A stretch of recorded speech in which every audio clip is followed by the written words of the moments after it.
Hello. Hello, hello, hello, hello, hello, hello. Hi. How are you guys? Danik, how you doing? Sketch, hi. How are you? I hope you're well. Ooh, happy Saturday. Whoa. Not doing a cam today. Sorry, y'all. It's not in the cards. Howdy, howdy, howdy. That part sticks out in my head like all the time when I think of that. It's so silly. How you doing, Dennis? Did you get your card, by the way? That come in the mail? The ATC, I mean?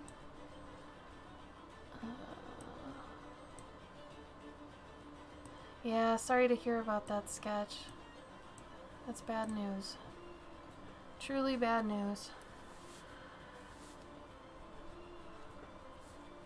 I do hope they get well soon and that nothing else kind of, creeps into that.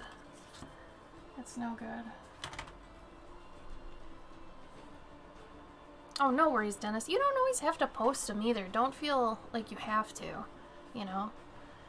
Like, I'm just happy you got it. Like, I worry about them because they're all original art and I'm sending out, 11 a month or whatever. So I kind of worry, especially around the holidays, all that.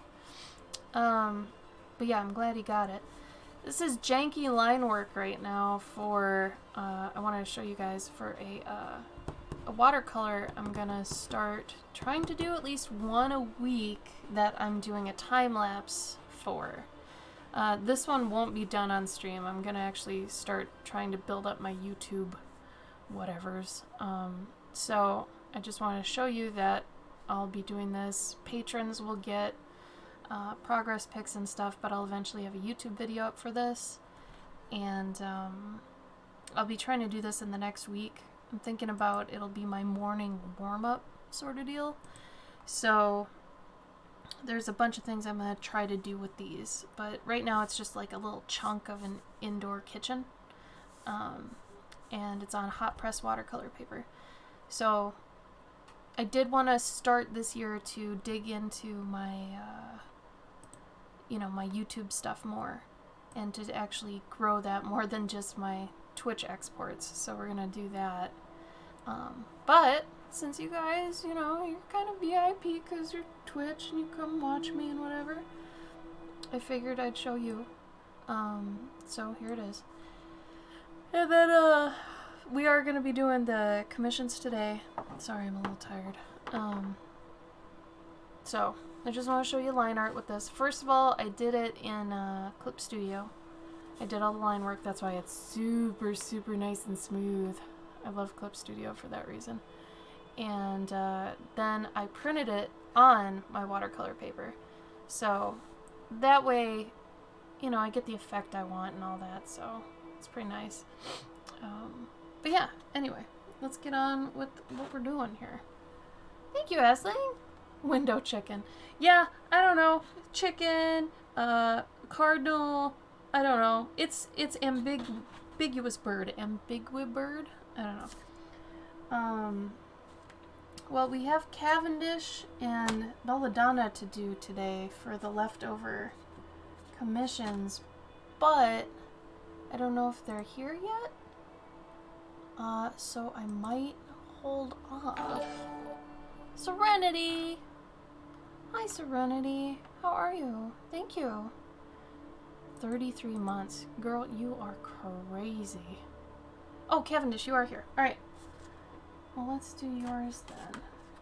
So, according to my notes, you got a 5x7 grayscale last time for your 4 kitties.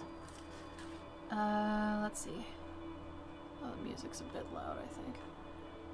Hold on. Maybe that's a bit better. For the 4 kitties. So keep in mind it's gonna be pretty bare bones. I think you got a spot color too, if I remember right. Correct me if I'm wrong on that one. It's a 5x7. Let's do this one instead. Yeah. So you got the kitties. I don't have my pencil sharpener. I am all over the place today. Sorry, y'all. I'm gonna be stumbling and everything. That's fair, though, Sketch. Don't worry about that. You take the time you need to be slow. It's okay. Those sorts of things, you know, you gotta be nice to yourself about. Give yourself a day or two, at least, if not more, to kind of get, you know, reacquainted with the news and all that. But at least, I guess it could be worse, you know? So far, it's just, what, a diagnosis? So, I mean, there's nothing horrible yet, you know? I mean, it could get a lot worse, but it could also get better pretty soon, too. So keep your head up. Alright, the kitties are all gray. So, Cavendish, did you want a spot color, though? Oh, yeah, slipper socks are good. Hey, Crickens! How you doing? So, Cavendish, I'm thinking... I looked over the stuff before the stream.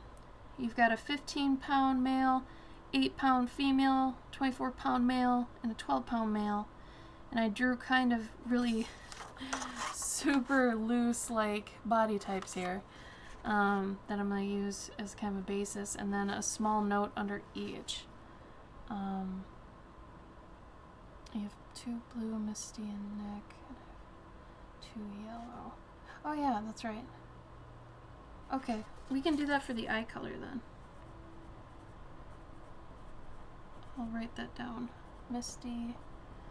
I might do that later in the stream because I'll have to look up which one's which. Shad. Clark. I do remember Clark's the big boy. Blue. I think it's so sweet you adopted Nick that quickly. You got a Christmas miracle. Is it that yellow that's kind of like a Halloween-y yellow where it's kind of, you know, more goldy yellow, I guess? Red and green yarn. Thought thinking. Too far, change my mind. Hey, go with it. Ain't nothing wrong with that. You guys, tell me about your week. Tell me something happy about your week. Oh, and for those who are in our Discord, I added a channel today. And I called it the Vent Tent. The name was kind of given by Gabe, so, because he's smart. But it's an area to basically bitch about stuff, complain about stuff, talk about, you know, more serious things that are happening to you, maybe that you do need some advice on, or maybe you just need a hug.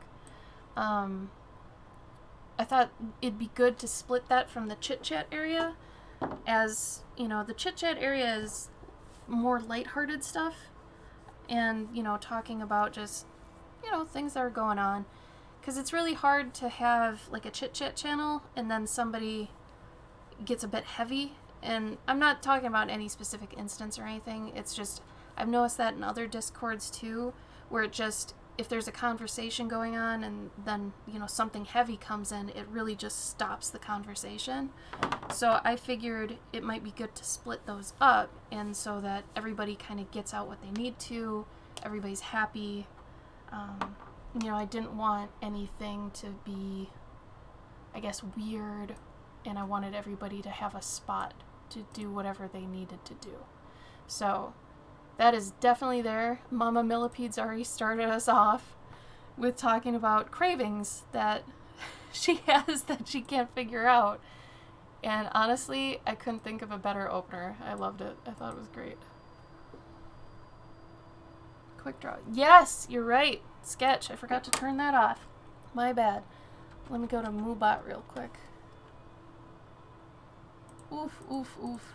Good catch. Good catch, my friend. Sorry, like I said, I'm kind of out of it today. My apologies. Okay, event off. There we go. Giveaway off. Patreon. Let me make sure there's nothing else that's weird that's on a timer. Yes, thank you for that reminder.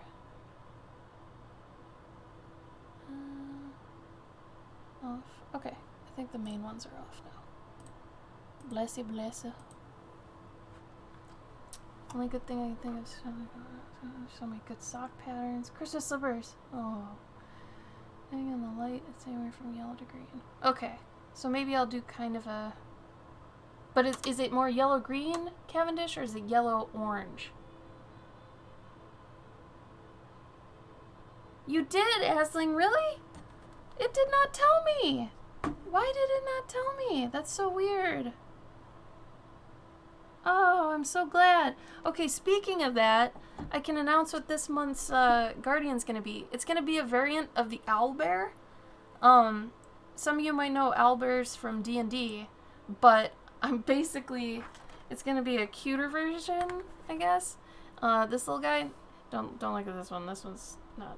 This is very early stages, but based on that owlbear I did on stream for Megan a while back, if you guys remember that. And if you're a patron, let me just show you. You got, I forgot to tell you guys too. So January calendars went up at the end of December, and now January's calendar is going to be February's calendar. So if you're like, where's Clover's update? Go check, because in December I had put up the calendar and stuff for January, including the coloring page, which is the owlbears that I'm talking about too. So here, these little fellas. I don't know if you can see this well enough, but come on. Oh, I'm being a grandma about it. It's okay. Here. Oh, there's your message, Ashley. Alright, so these guys are eating pumpkins. So that's the coloring page for this month. So I figured for the Guardians, I would just do an owlbear type thing, but I'm gonna make it its own thing. They're gonna be, like, I'm gonna mention owlbears in the lore, but they're gonna be like a cousin to these guys. These are gonna be like dwarf owlbears, and they're gonna have their own name, their own lore, all that stuff. But I just wanted to do my own version without trying to trample on existing owlbear lore, if that makes sense. So if you're into that, you know, there's a thing. I'm very excited about that, Asling. Thank you so much for joining again. That helps me out a ton. If anybody else really wants to help me out, joining my Patreon at like the $1 or $3 tier, you still get stuff on the $3 tier. $1 tier, no, but you know, it does help no matter what. It's greatly appreciated. Cool craft cart. Oh, heck yeah. Dude, Facebook Marketplace is like, I don't know, it's so 50-50. Like, really good stuff, good people, or really bad stuff, bad people. It's really weird. Okay, yellow-green. Thank you, Cavendish. Oh, cute sketch. Pumpkin skull bat.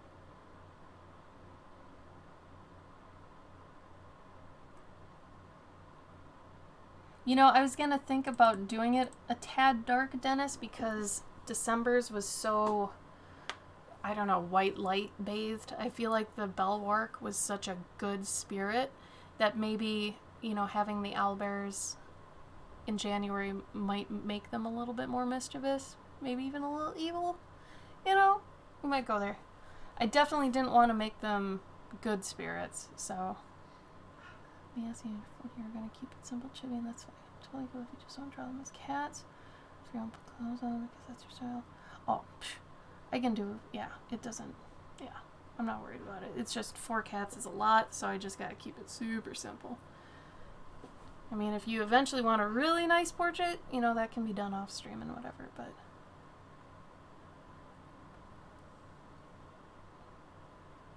Exactly, Dennis, but mine aren't owlbears. They're the cousin of the owlbear. So not exactly that. And that's what I was afraid of, that somebody would read the lore and be like, this isn't an owlbear. And it's like, well, it's not an owlbear. It's just kind of based on one. Important thing to me was having all four. Oh no, Cavendish. Alright, I'll try my best. Can you guys hear the music okay? Oh, this is super embarrassing. I got an embarrassing story. So, for the New Year's Eve stream, I had picked out all these songs to play at midnight, and I had tested it beforehand, and then once we actually hit the milestones, the 4 milestones at midnight every hour, I went back and listened to it, and there's no music. So it's literally me yelling and making noises. You guys didn't tell me! So I was sitting there making an ass of myself. No one heard music, but you probably didn't know you were supposed to hear music. So I was like, oh my god. It was just one of those funny, hi, I'm a Twitch streamer, this stuff happens sort of thing. Oh, you don't hear music now? It's so weird, because I'm not sure when you can hear it, when it's too... How's that? Is that better? Too much? Anyway, so that was funny. The nihilism from Lovecraft and gave it an uplifting feel. Into the great reason. Cousin. Oh, that's cute, Dennis. I like that. Hi, Thev. Long time no see. Oh, that's really pure, Dennis. I love it. Still nothing. Really?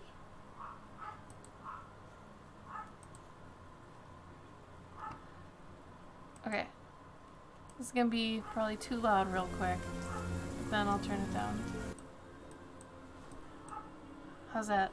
Oh, you can hear my dogs? Oh, man. They're upstairs. That's crazy. Alright.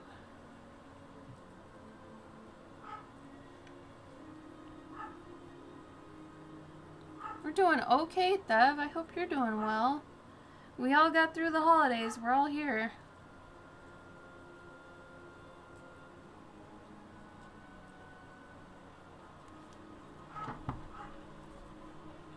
There's music? Okay. Oh, really, Crickens? Oh, no! It's funny because Butters just sounds like a person trying to be a dog. Okay, so... Cavendish. When you say sponge ball, what does that mean? Alright, I'm gonna try to base these kind of off. I'm thinking here.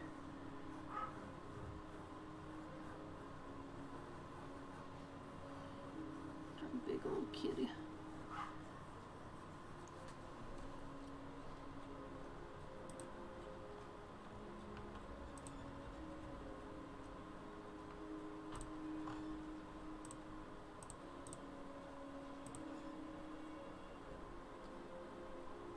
Alright, I'm gonna have to bring up your cats here. Do my best with what I've got here. Oh, it's been a crazy week, hasn't it? Fun to be an American this week, right? Cavendish, where did you send me those pictures? Were those on Discord? Yeah, they were. Okay, hold on. And pets. Yeah, there we go. Oh, Clark. Big old Clark.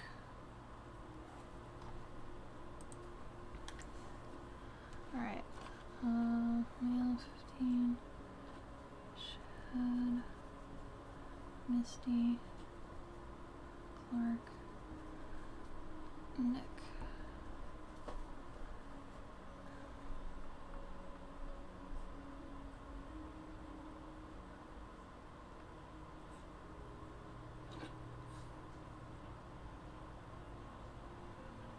You've been, Thev? Is that what you mean? Okay. So Shadow.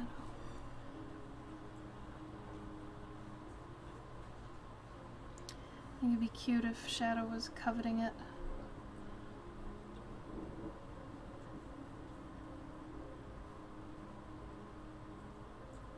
Is Shadow kind of silly?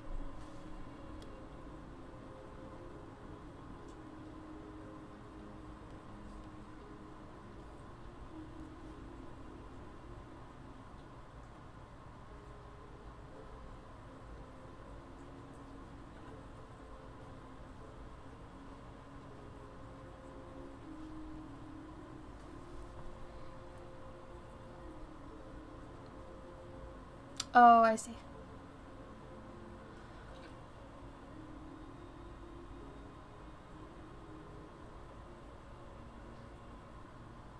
The nasty dish sponge. Ew. Oh, Shadow.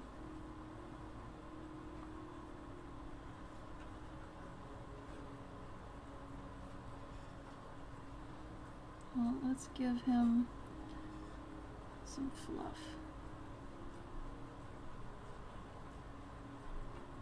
He strikes me as a little kind of either a necromancer or just a mage. Just how he looks in this picture you gave me. And then we've got... Oh, this light's really bright.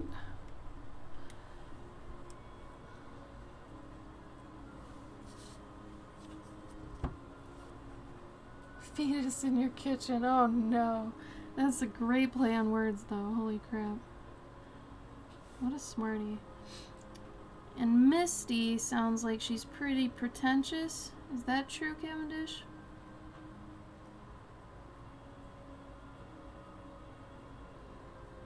Does she have a long tail too? I can't see in the picture. She looks very judgy. Is she judgy?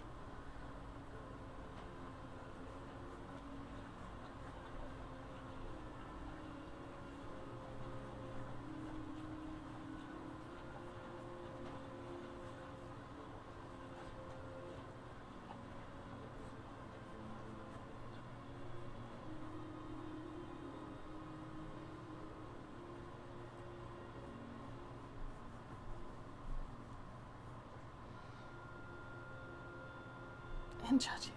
Alright. I'll give her a long tail. You said she's a princess, so I'm taking that to heart.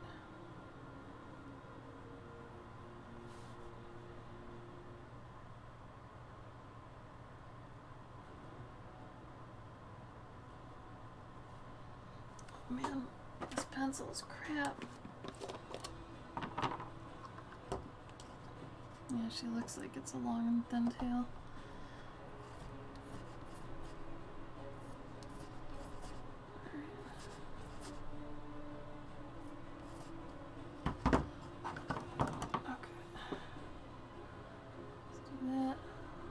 This is blown out.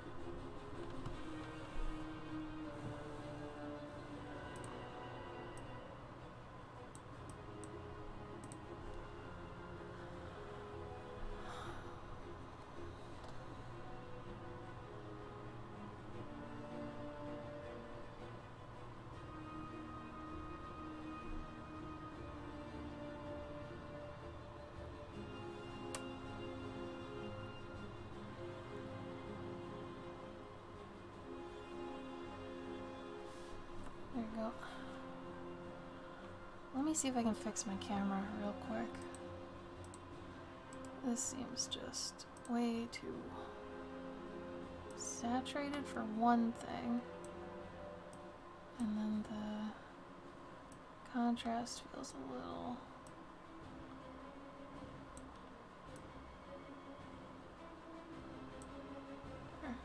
That's a bit more true to life. Okay, so we did what was the best thing that happened to you this week. How about what's something nice you did for somebody this week?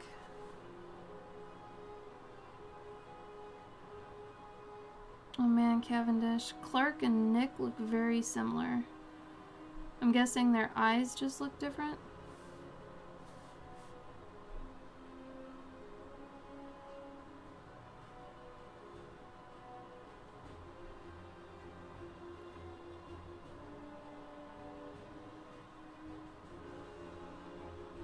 Oh, hold on.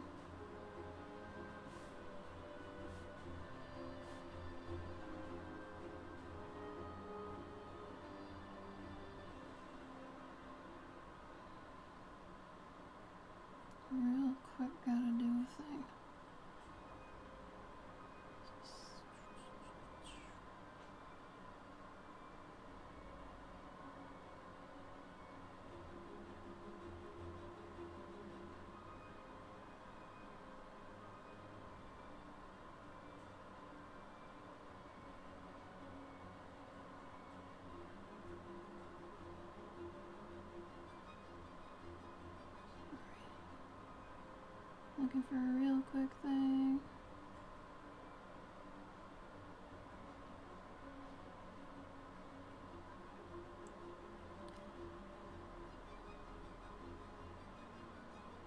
Damn.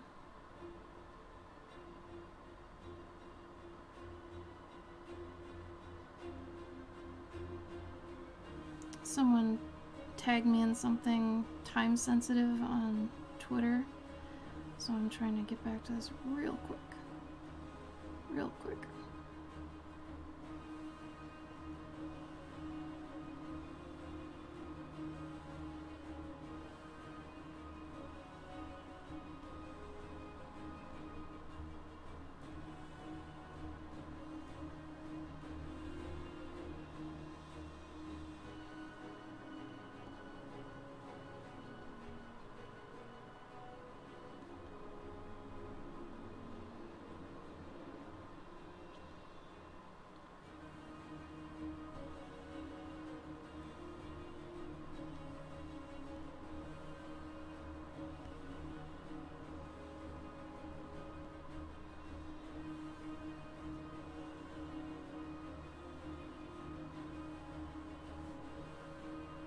Okay. Sorry about that.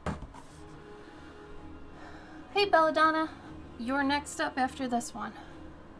Yours should be pretty fun. Though I do gotta ask you, did you want a male, female? What type of gnome did you want? I don't think we talked about that.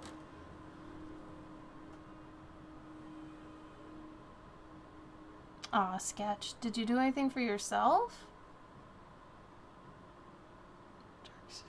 Oh, that's gonna be hard, Cavendish. Can't see much from the pictures. Do you want to just tell me overall, is Clark darker or is Nick darker? It'd be hard to get all their markings without enough, you know. I mean, it looks like Nick is like half, literally half the size of Clark. So I'm drawing Clark a little bit large.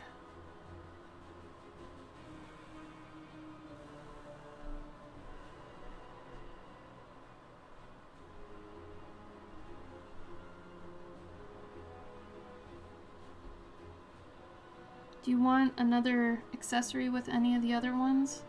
Like, I know you said Clark has he's a chef, sorta. So if you want me to add anything in with him, let me know.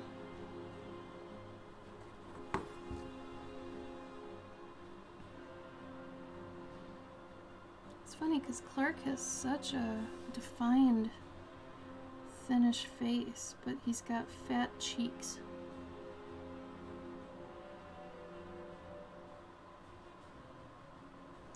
Like, I don't know how, but your cat looks like Sephiroth. Seriously.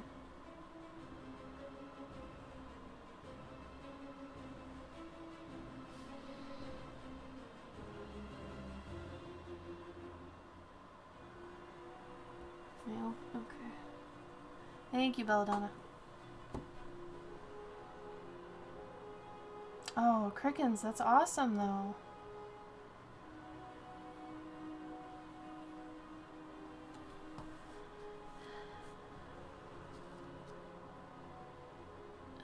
So Nick is darker. Clark is darker overall. And then... Hi, Emma! How are you? And Nick has white socks.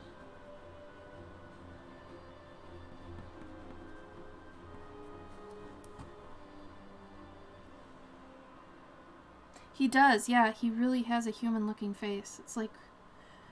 I don't want to say it's creepy, but it's like, yeah, he has very human features. He just looks super chill, too. And very stern. He looks pretty stern. So, his face hair goes a bit like that.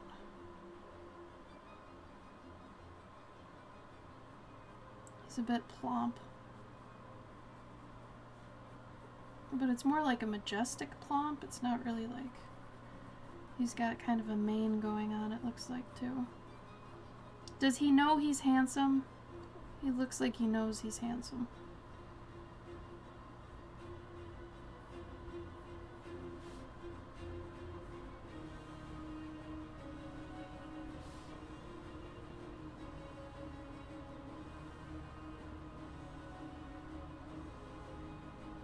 He has a big fluffy tail too, I'm guessing.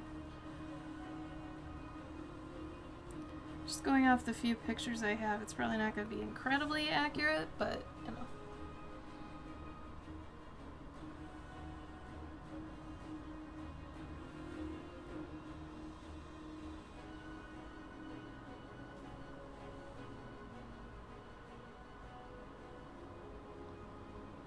Hi, Nick. Welcome, welcome. I'm having a bit of an off day, admittedly, tonight, so apologies in advance if I seem a little bit checked out.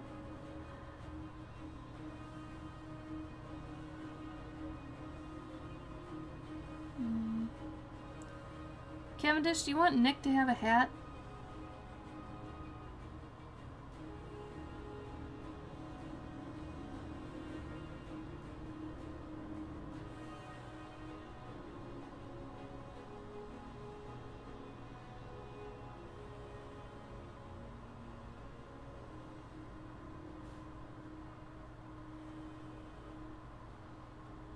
It's true. I thought about not even streaming today because I was so off, but I was like, nah, you guys are dependent on me for these commissions that, you know, I took on New Year's, so I was like, well, I just don't need to have a camera, let's say. No camera this time. Also, Cavendish, how does Nick feel about Clark? I don't like Clark's eyes.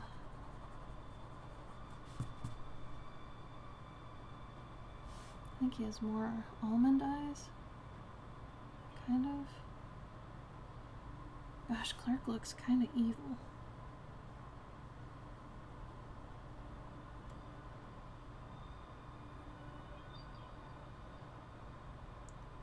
Clark looks like he's preoccupied elsewhere in his mind. So we're gonna go with that.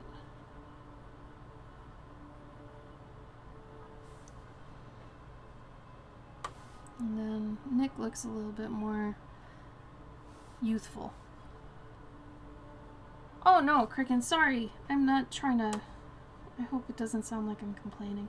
I'm not complaining, it's just, I don't know. Anybody else feel pretty affected by the week's occurrences in the capital and stuff? Like, I never think this stuff's gonna get to me, and it kind of does. No hat. When they were first years, he went up to Clark and visited. Oh, so he likes Clark. Okay, good. So if he's looking at Clark kind of like, I love you, I idolize you.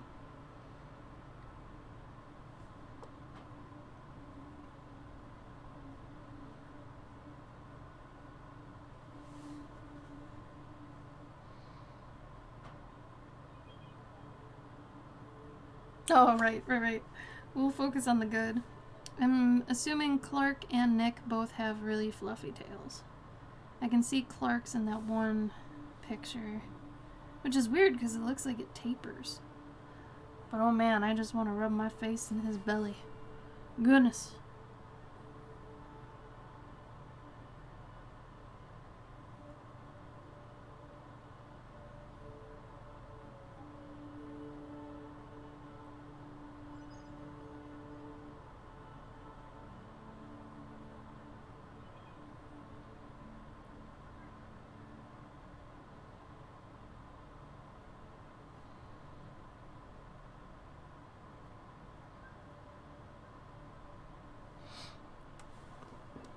Fluff for days.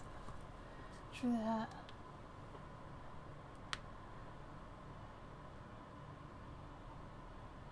Oh, that's weird, Sketch. Whoever's calling you a Nazi, avoid him. That's really weird.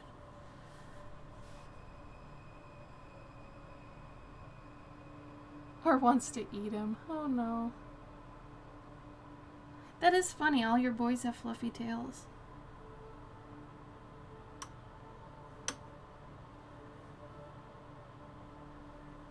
I'm gonna have Nick be a little bit enamored by Clark. Maybe it's like, you know, Nick shows up at your place and, you know, he sees Clark and he's like, oh man, I want to be you when I grow up. Or, you know, I want to be like you. You're beautiful. He just idolizes him. I think that'd be cute. And Clark's like, I know. Who doesn't?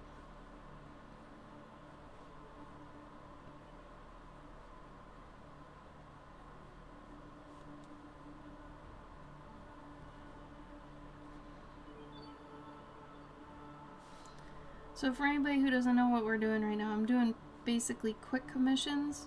They're not at full quality like my normal commissions are, but it's because they're a lot cheaper.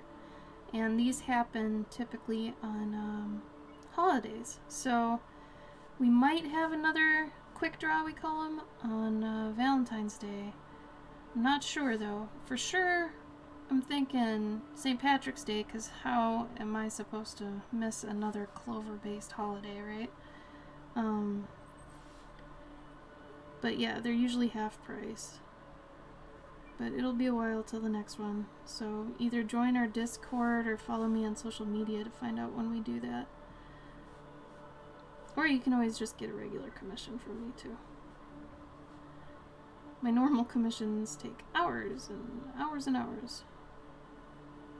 But these, not so much. These are more fun. These are good for realizing a D&D character, or, you know, getting a cute little thing drawn for you live, basically. Kind of like the gimmick of a caricature, but, you know, not as kitschy, I guess.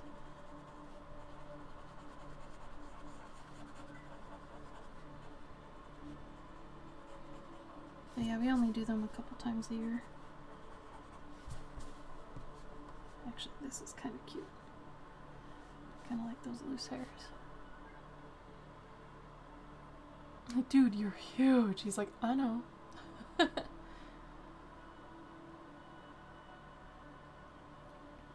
Well, at least you have something to look forward to there, Sketch.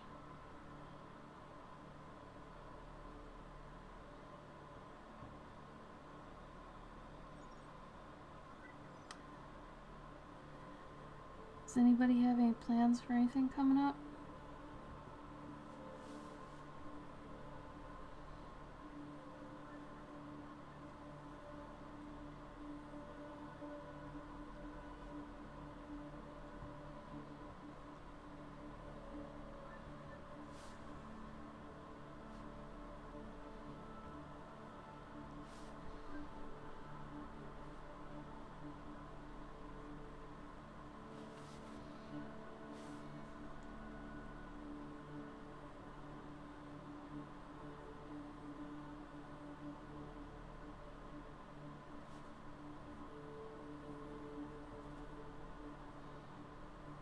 I like having Misty looking at Shadow like he's a simpleton.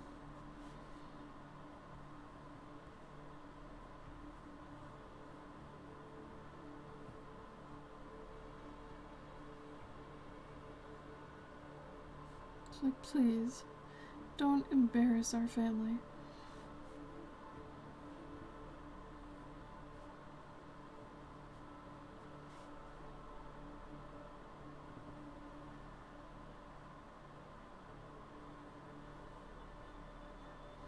I'm looking forward to spring at this point. We didn't really get a legitimate winter here, so I'm kind of just like, yeah, winter can end anytime now, because it's like, okay, we're done with that.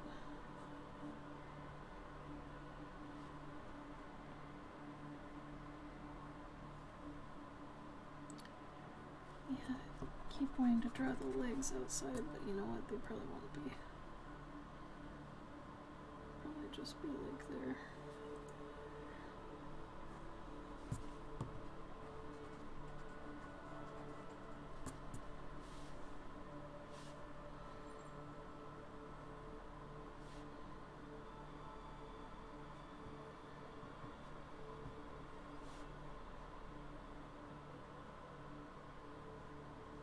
looks like Nick's ears are flatter. I think Clark's too.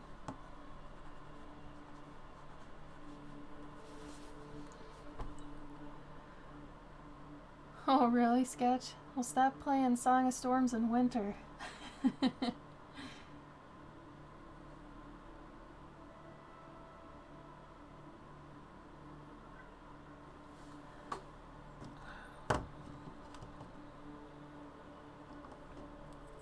For those coming in right now, hi. This month on my Patreon, I'm going to be doing, on my Curious Collector tier, it's basically the cousin of an owl bear. So, I'm really pumped to do that because I like drawing really fat, cute, chibi owl bears. So that's where we're at right now. So I needed an excuse to work one into my Curious Collector tier.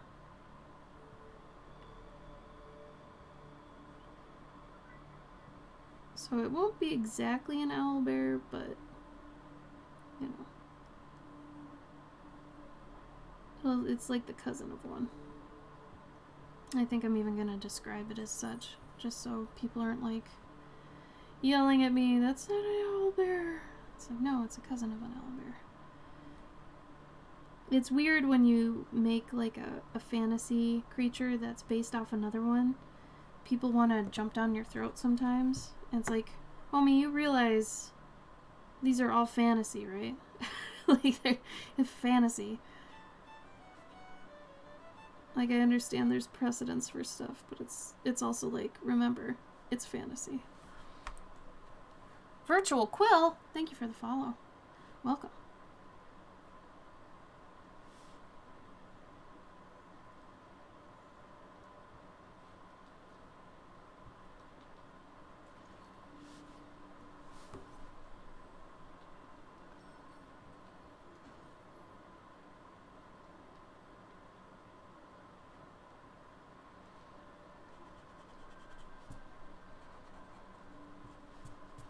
What's everybody's favorite distraction lately? I've seen so many funny memes about 2021 now, where it's like, it's just an extension, basically, of 2020. I tweeted the other day about that this 2020 New Game Plus sucks. Because that's what it feels like, man. If things are gonna get better, I hope they get better soon? I don't know. Things in the US are crazy right now, so we're dealing with that.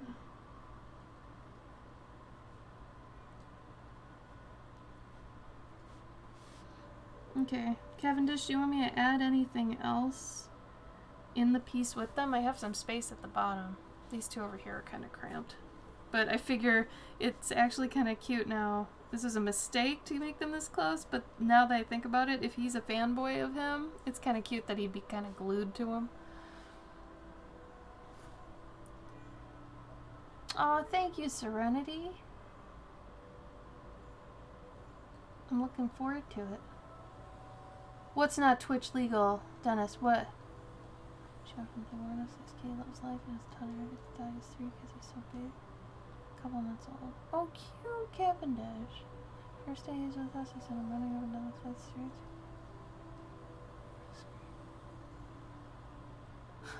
Oh god, Dennis. Fair enough. I can guess with that one. What are some of their toys? Give me, I mean, we've got one here for Shadow. You want to give me one for the remaining ones? I'll fit those in. This foot is just out of place, so we're just gonna get rid of it, because that's what's up. And after Cavendish's, we've got a gnome wizard using magic for Belladonna, so I'm excited to do that one too. And a catnip banana? Okay. I'll probably just fit those at the bottom. They're gonna look like hieroglyphics. It's okay.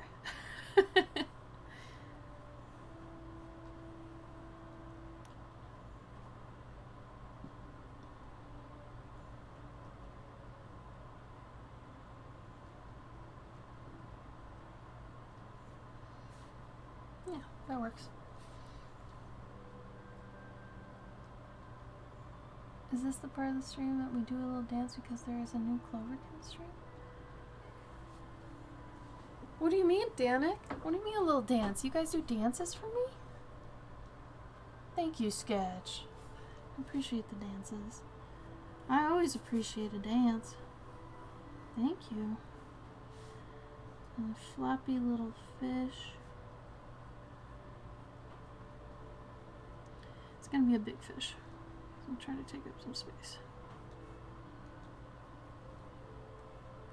And then I'll put another sponge ball or something over here.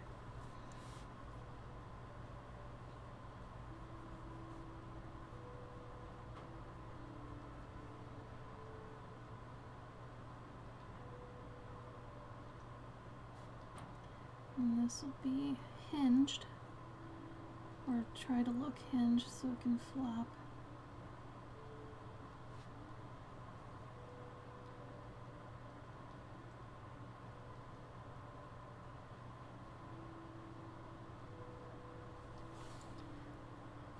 Yay, dancing!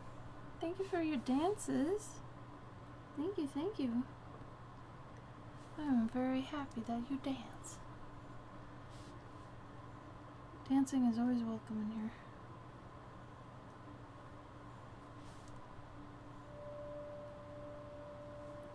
Alright. Let's see. Alright, so shadow is the darkest then, right, Cavendish?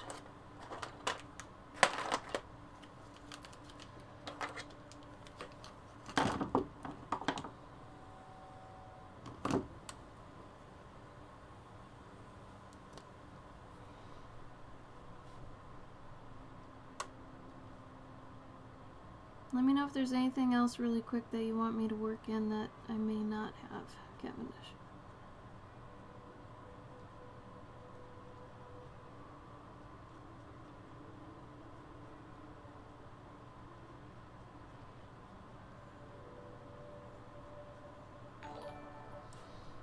Oh, thank you for the sub, Belladonna. Thank you, thank you. And Tad. Hi, Tad. Wow, why is it doing this now? Oh, Danik, thank you for gifting them. Oh, Danik. You are wonderful, thank you. That's so nice of you. I gotta make more emojis. I feel so bad that I'm not as, like, active on my Twitch as I am on my Patreon. I gotta make some emojis for here. I've only got the one, and I've had it for like 4 years. Sorry, y'all. Hey, Dennis, did you see that Patreon added year subs? So, like, I didn't realize until somebody subbed for an entire year. Like, they paid up front for a whole year. It's crazy. It's such a smart idea, though. I didn't see that until recently, and I was like, whoa. It's funny they didn't implement that sooner. Right, you didn't either, see? I don't know if they really announced it very well. I know a few people didn't know about it. Gabe didn't. I didn't. I mean, we get their emails too, so it must have just been one email or something. Oh, it's still bouncing. Hold up. Sorry, messy, not the best. Oh, hey, Kristen, how are you?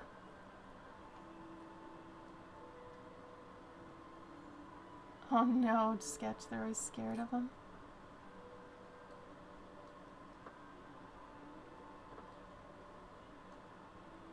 The notification's not leaving because it bugs a lot.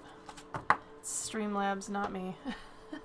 I have to hide it, and then I have to I have to make it not visible, then I have to make it visible to initiate it again, so. Yep, that's me doing that. If it doesn't disappear, I need to make it appear.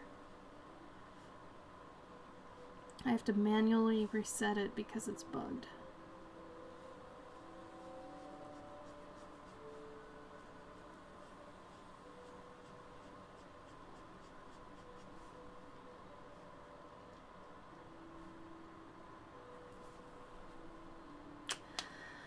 I'm okay, Kristen. I'm a little bit off today, but you know, when you stream, you have good days, you have bad days. I just like to at least be here if I say I'm gonna be here the week before.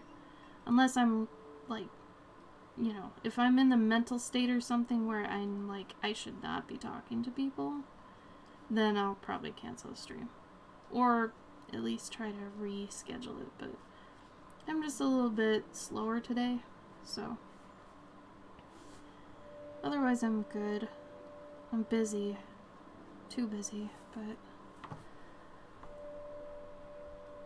hopefully things slow down in the next month or so. Granted, I've been saying that for months, but you know.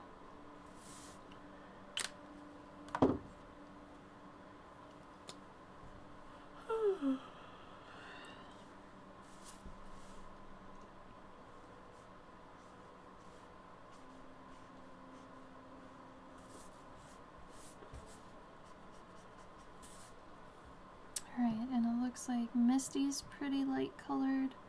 Misty, Clark, and Nick all look like they're about the same, like, darkness level. Is that kind of true? They all look like they've got gray ears.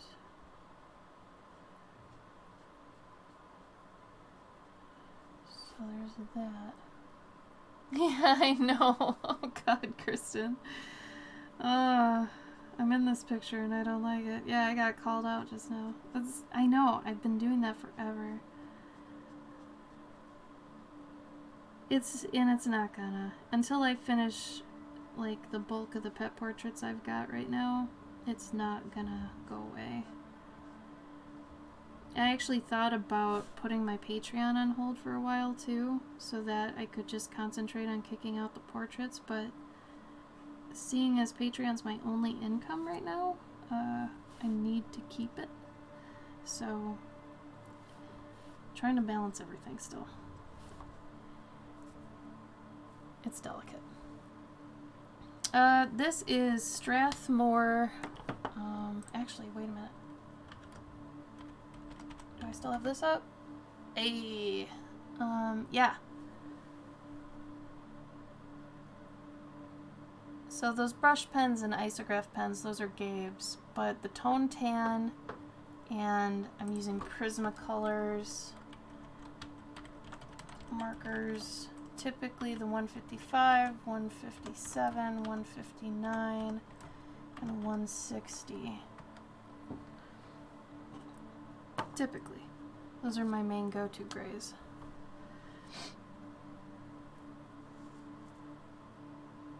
Nick is a little lighter than Clark on his tummy. Alright, so I'm gonna color them gray right now. Don't freak out, they're gonna be the same gray, but I'm gonna fix it, okay?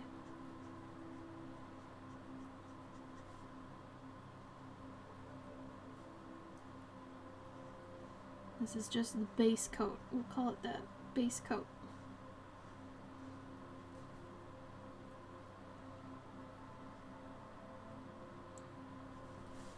The brush pens, though, that you saw in the tools, those are what Gabe uses. We usually have the tools up for when somebody asks when Gabe and I are streaming together, so. But his pens are still good pens. If I need pens, I just use Microns. He doesn't like Microns because he uses pens so much that if you do use pens really often, you might want to get a rot ring, because then you can actually refill it and all that. You'll save money, in other words. If you need to keep refilling your pens and use a lot of Microns, let's say, check out the rot rings, because you can just refill them. If you don't ink very often, then the Microns are fine. And they're basically waterproof as long as you let them set, you know.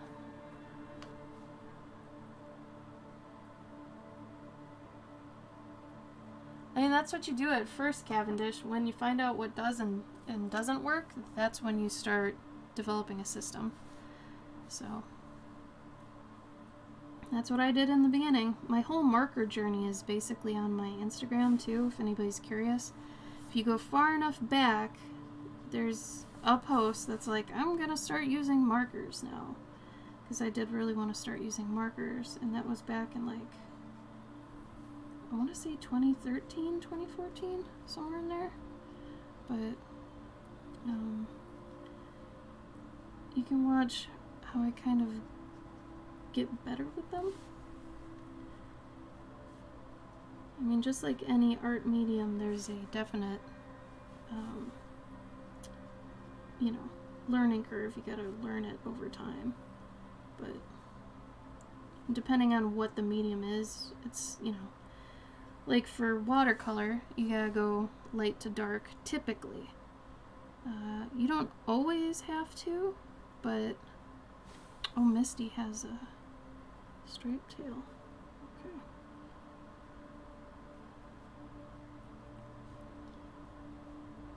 But I mean, a good beginning watercolors thing is, you know, going light to dark. It's one of those things where you know the rules to break them, so once you know you're supposed to go light to dark, if you start going dark to light, let's say, and you figure out how to make that work, then you've made it work, you know? But you start off, you know, the way you should, figuring out the medium, so to speak.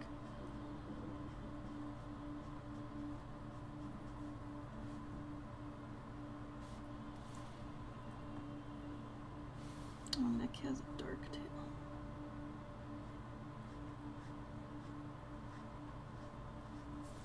All my markers seem to be running out a bit too. It's the downside of Prismacolors. Prismacolor markers do not have refills where Copics do, but I can't stand the feeling of Copics in my hand. Like they're rectangular. It's really weird.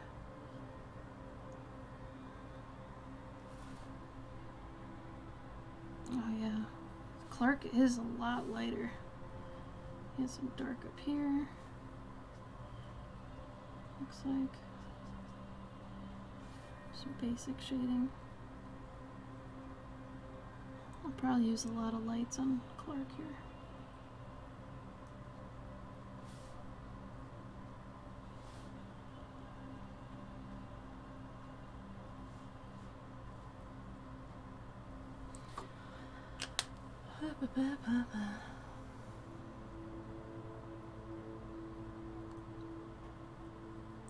Sketch. Cute. Yeah, they are alcohol based. However, if you want to try using water based, Tombows are my favorite water based. And it's nice about those. So the main difference, and I wish I had one with me right now, but the main difference between alcohol markers and water markers, water based, is alcohol markers you can put it down and keep going on top of it, and it'll basically stay the exact same shade, same color, same everything. Water-based is like when you're using a multiply brush in Photoshop, the more layers you put on top of it, it's going to get darker. It's basically like a watercolor marker. So the more you're layering it, the darker it'll get. And typically you don't want to use water-based on top of alcohol-based markers, because then that's going to do that thing where watercolor where it forms walls around it. Because what happens is the water in the water-based marker pushes out the alcohol in the alcohol marker, and they won't work nicely together. However, you can usually put alcohol-based on top of water-based. So that's nice. Oh, night-night, Sketch. Good for you for fixing your sleep pattern, though. I wish I could do that. So, if you're wondering, kind of, I've done a story on my Instagram using all water-based markers. and what I did with it is, this whole story was a challenge in terms of I wanted to do, you know, it over a certain amount of time, and I only gave myself 2 color markers and a water brush, and then my usual pencils. So it was 2 Tombow colors that were like a tan and a darker kind of greenish tan almost, and then my brown colored pencil, white colored pencil, white gel pen, and then a water brush. A water brush is basically this, it's like a brush that has a container on it for water, and then you squeeze it and water comes out on the brush, and you can kind of control that. And so what I would do is I would put down the water-based markers, and then I'd kind of blend them and blur them using the water brush. So you can see in that story highlight that, you know, I blended them that way. So it worked out pretty nice. I was able to do it every day pretty quickly using that, you know, that way. So that was fun. Alright, let's see. And then Cavendish, I'm going to get to a certain spot with your piece here. Probably put on the highlights, and then I'm going to switch over to Belladonna, and I'll finish the rest of it off stream. You know how that goes. But I'd like to get some work done on Belladonna's.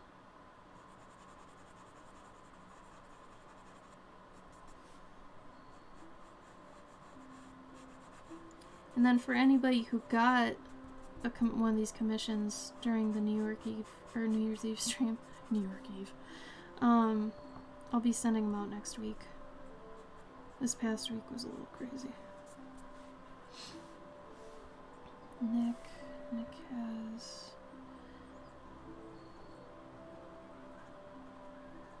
Does anybody know what these things are? Are these just like cat cheeks? What are these things? I used to call them tufts. Are they tufts? Or do they have like an actual name? Where are my cat people in here? Do you know this? Nick has serious eye makeup going on.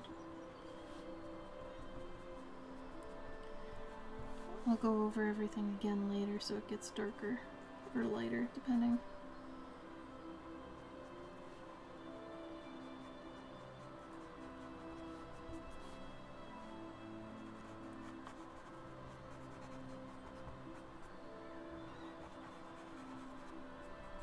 White socks.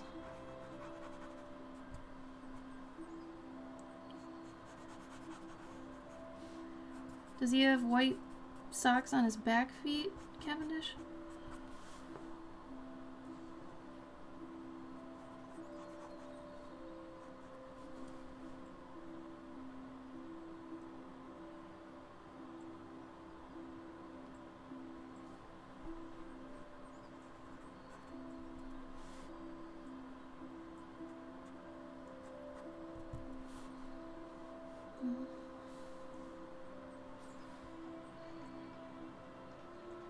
Oh yeah, Nick doesn't really have much white on the back here.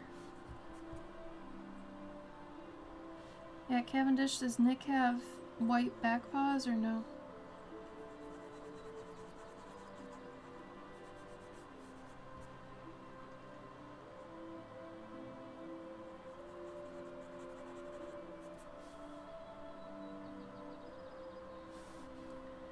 Oh, Clark, you beautiful thing, you. He's so pretty.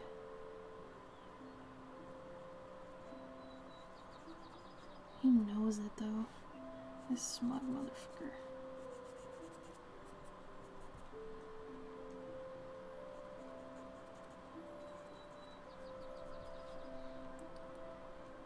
All the way up to his knees? Okay.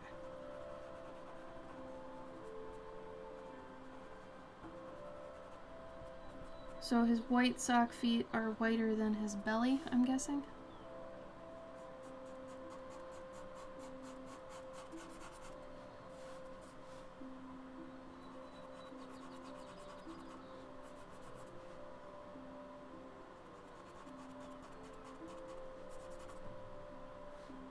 And what about Clark's back feet? Oh. Oh, he has a white Undertale. Did anybody ever play Undertale? Who's played Undertale here? I have questions.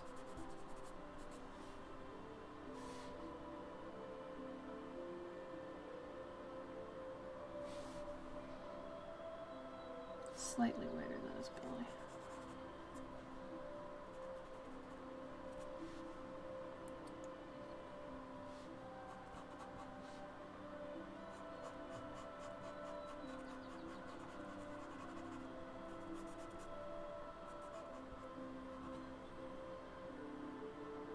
Oh, awesome, Crickens. So, what is it about? And do you have any idea why it grew so big? Like, I know nothing about it, but I know tons of people who played it and loved it like crazy. But I feel bad because I know nothing about it. Was it a browser game?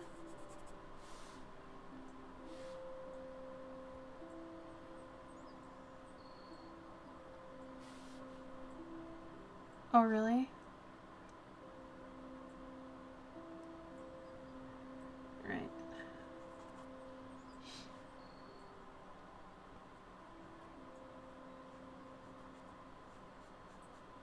I think I got Clark's down pretty good. His whitest part looks like it's his face. He has a soul patch, though, which just makes me giggle. He's that guy. Like, I'm... 8-bit style full game for several platforms. Really? What am I thinking of? Wasn't there a browser game that was big with younger kids? What the hell was that? It wasn't Five Nights at Freddy's, was it? I don't know what that is either. I don't know what anything is.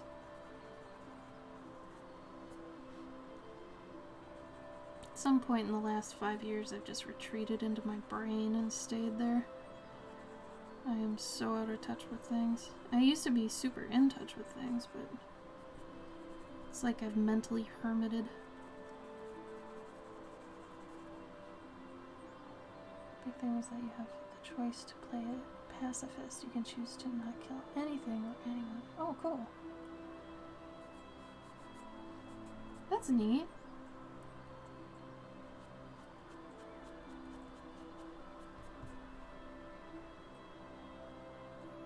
In a haunted Chuck E. Cheese? Oh no. That's a good premise. So that's why everything looks so scary.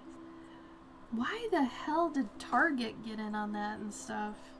That's weird to me. Because wasn't it a browser game? Something like that?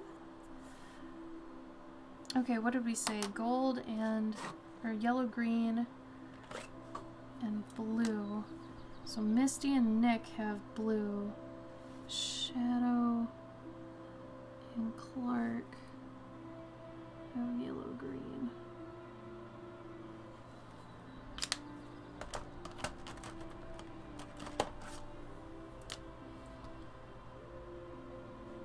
Oh god, that sounds kind of scary.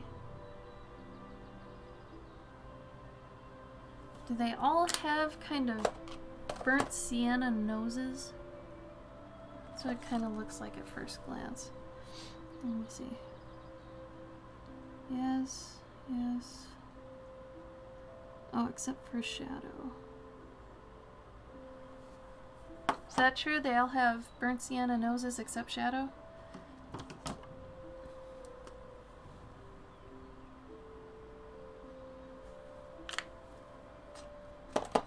I gave Shadow a little bit of a blip. A baby blip. Looking for a marker. Yeah. I might not have it here, but it is somewhere else. Wow, I guess I don't have my marker. Screw you, man!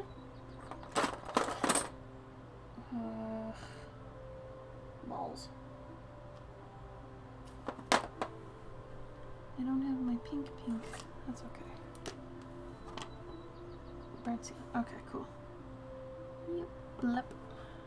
What color you want is sponge ball. We can do that.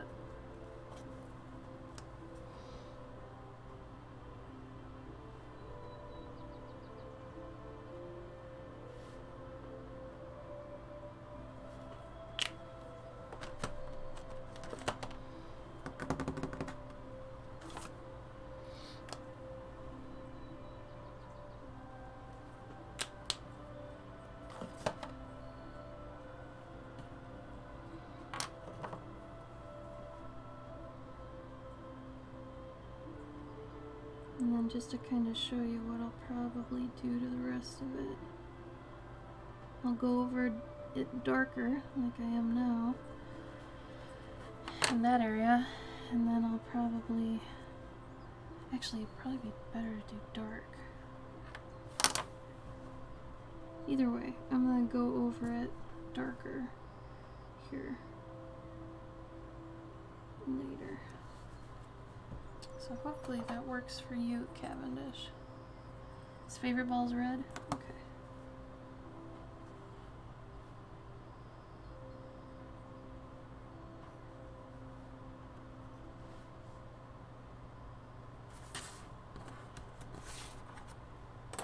I can do that. Such minimal spot color. So everything will really become more cohesive once I'm doing it off stream here. I'll tint that more red later.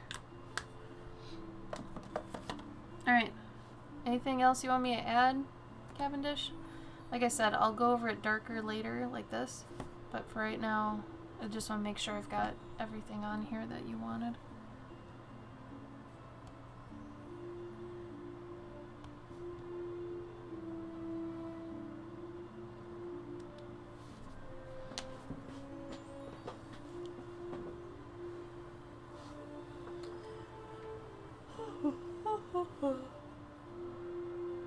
Did anybody do anything really fun on New Year's Eve after the stream?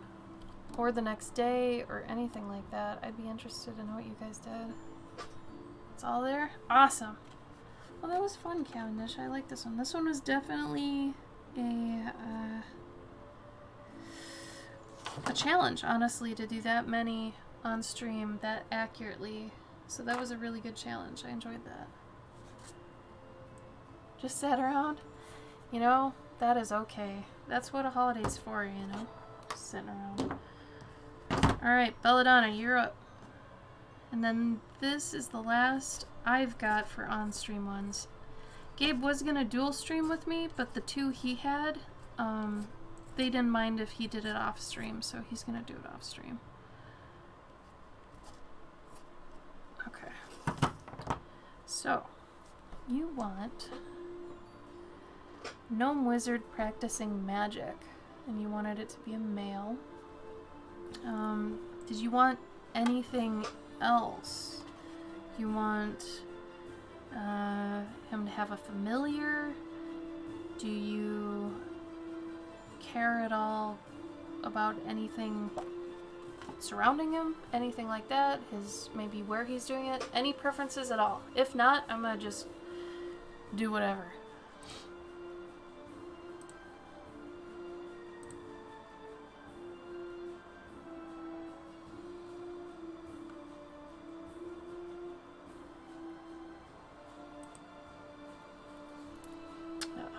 The shadows of the camera. I wonder if that's this light. I don't know what light that is. Maybe it's just the overhead light.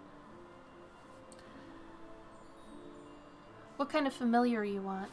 You got any preference? Like birds, cats, dogs, rodents, lizards. Yeah. You're a cat person? I can draw a cat. Just doing some magic, huh? Right. Currently thinking. Thinking. I kind of just want to do a straight-on view, honestly.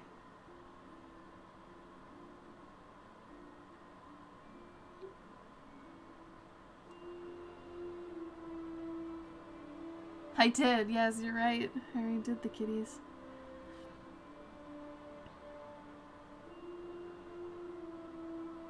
Kind of want him to be levitating the cat. Can I do that? Do you want him levitating the cat? So he's a new wizard if he's practicing magic. Is that what you want? Or do you want a really seasoned wizard who's kind of gruff and old, experienced? Or do you want a younger wizard who's inexperienced and just kind of practicing? I actually really like commissions for this reason because it almost feels like a choose your own adventure, or just like I'm a character generator. It's kind of fun. A younger wizard? Okay. That means he's probably going to have a lot less adornments. His outfit's going to be a lot more practical and like lower level, so he's not going to have ornate robes or anything. Alright.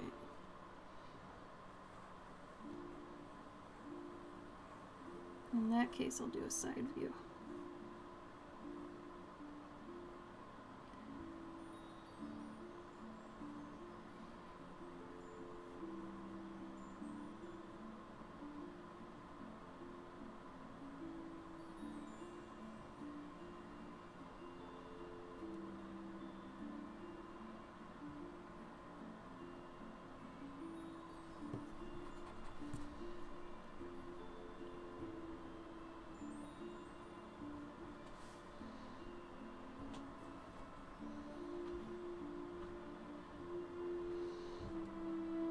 See if I like how his hand is right now.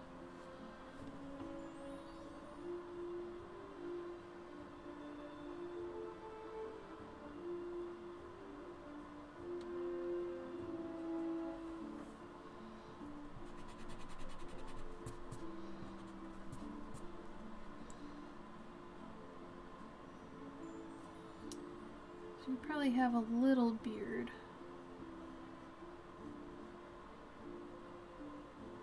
Or maybe just a younger guy. Maybe not too old, not too young. I guess he could be in his like 30s, something like that. I don't want to cover up his face, so...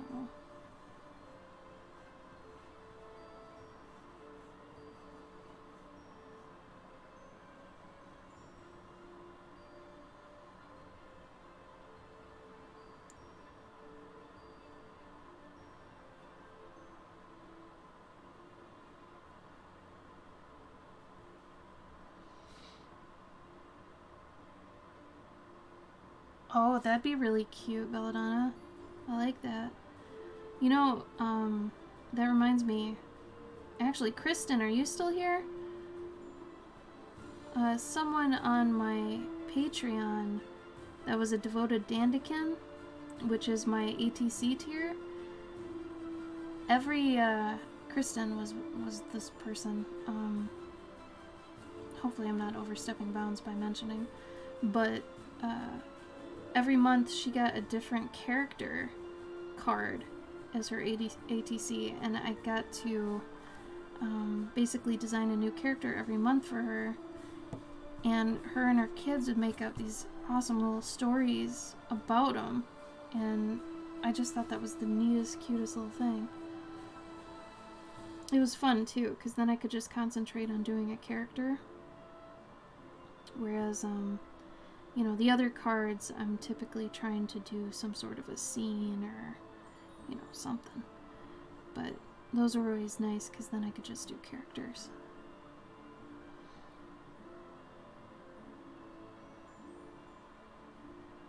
It was a really good idea, Kristen. You had a really good idea.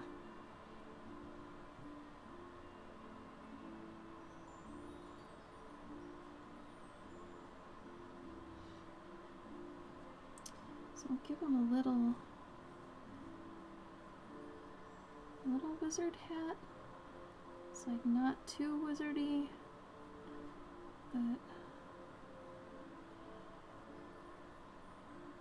trying to think of how I want his beard to be.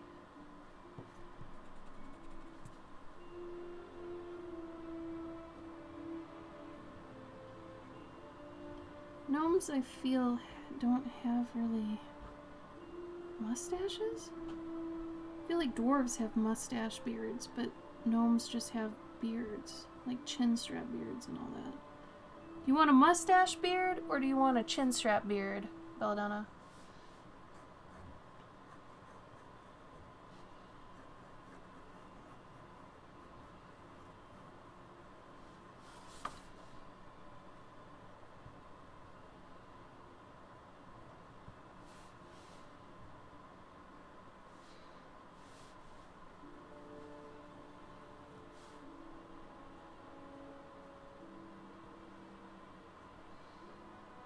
Something small? Okay, so not a crazy beard.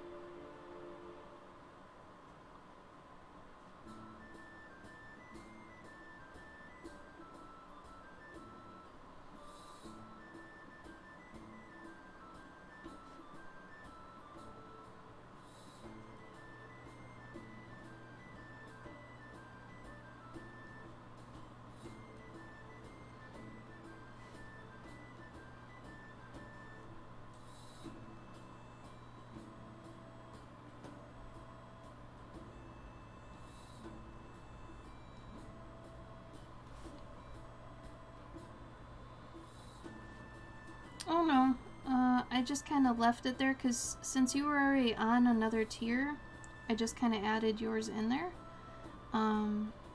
So I mean the ones open to the public are closed, but for existing patrons, you know, depending on what tier you're on and all that, you can just add it on.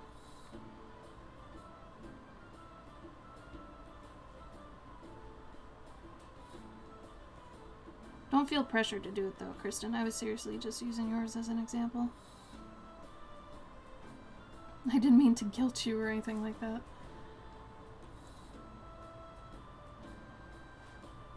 Do you want him to have any earrings or anything, Belladonna? Cute, maybe if he had a little...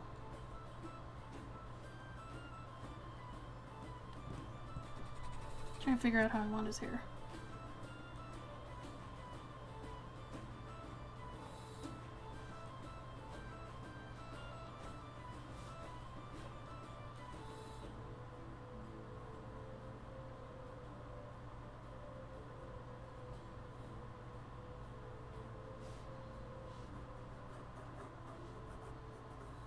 I'm gonna have him standing on a stool. So I think that'd be real cute.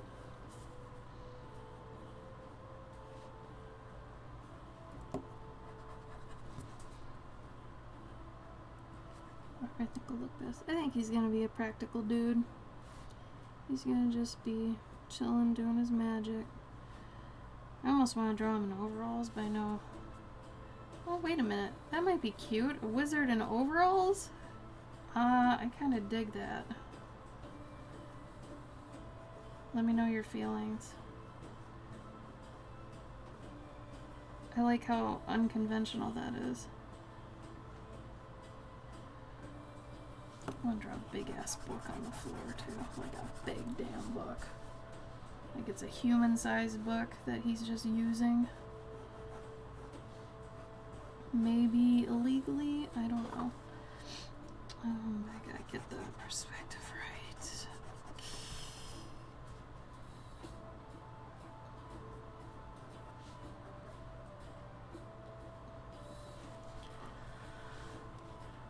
He is just beginning his journey. It's true, maybe eventually we can do some super, like, souped up overalls.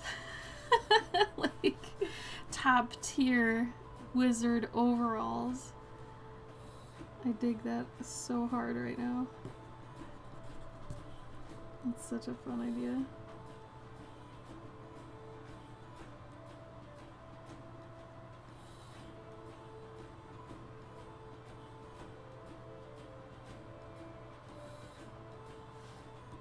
Yeah, that sounds really fun. I already like how his story's developing.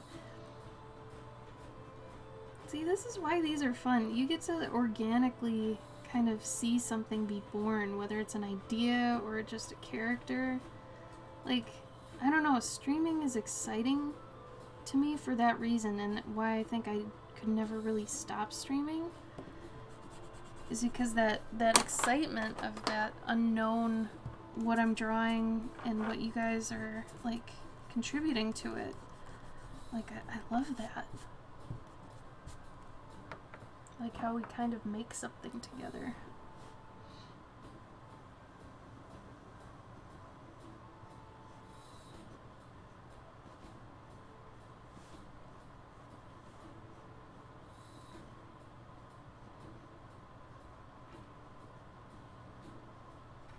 No, that might look too sexy. I don't want this cat to look sexy. It's weird when you run into strange problems like that. Like, oh, this pose would be cute, but it could also look too sexy. Not the point. Sometimes you gotta draw a cat like a potato, and that's how it starts. Oh, potato cat.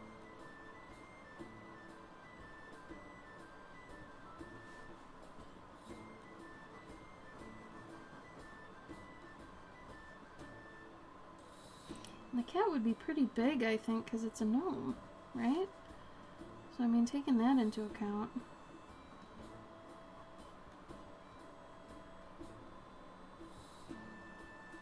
And I have the cat's feet splayed a little bit, just because it's like, oh my god, I'm floating. Panic, panic.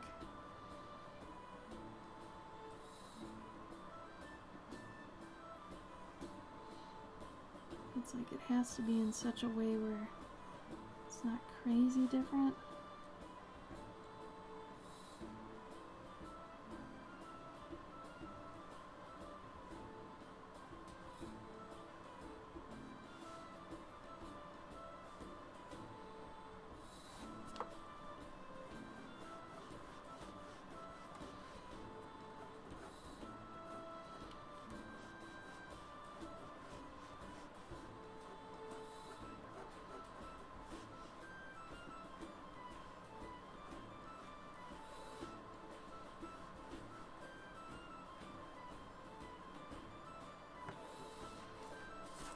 Right.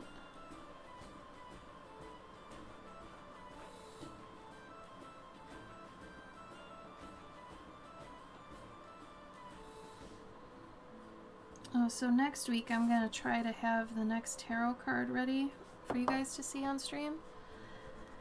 I'm thinking it's gonna be the Hangman, and I'm thinking it's gonna be a bat, since I'm going all woodland kind of creatures for it. I think it'd be really cute to have the Hangman be a bat.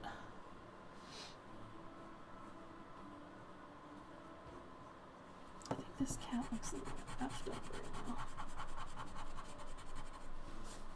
I should have warmed up today. I totally didn't warm up.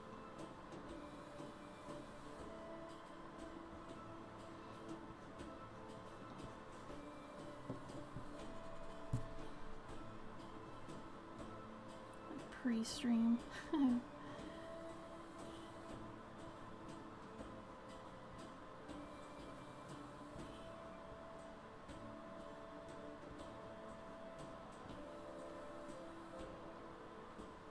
Not the full deck, probably, no. So the whole plan with the tarot thing was knowing the amount of time I don't have. I wanted to at least do one card a week, and I wanted to, I mean, at least try to do one card a week, and try to at least get out the major arcana, which is 22 cards technically, but they start at 0. So I wanted to do those because they're the most image heavy and I think the most well known, even outside the tarot area, you know. But I'm gonna make them into bookmark packs first. So I'm thinking the first one's gonna be a pack of 7 and then 5 and 5. Is that right? 5, 5, 7. Oh god. I did the math the other day. No, that's not right. Maybe it was 5 plus 5 plus 5 plus 7. Yeah. 3 packs of 5 and 1 that's 7.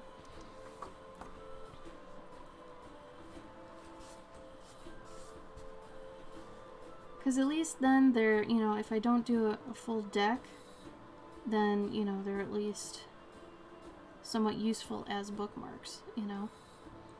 And then maybe, I know some people just use the major arcana, so maybe then I can make at least that deck. But I am not shooting to make a full one, no.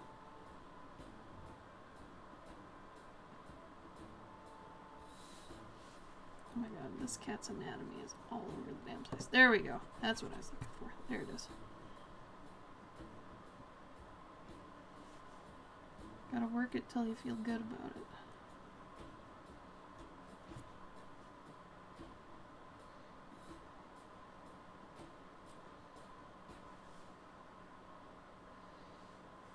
It'd be cute if it was on a, like, it looks like it's hugging a bubble. That'd be pretty cute, actually. I'm into that. So let's do the cat hugging kind of a bubble. Like a magic bubble. Which would be right in there. So he's being lifted by this magic bubble that's coming out of the book. But like all the other cards that aren't major arcana, like they're minor, and it's, you know, 7 of Cups, all that stuff. And it's basically numbers, and I don't know. I don't have any ambition to do those at the moment. Maybe once I get the major done, I'll be like, oh, yo, you know, these would be fun, or, you know, all that. Well, this song's kind of scary.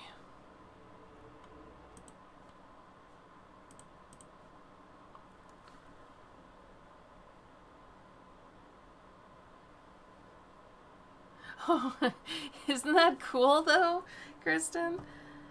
I like it. I think it's fun.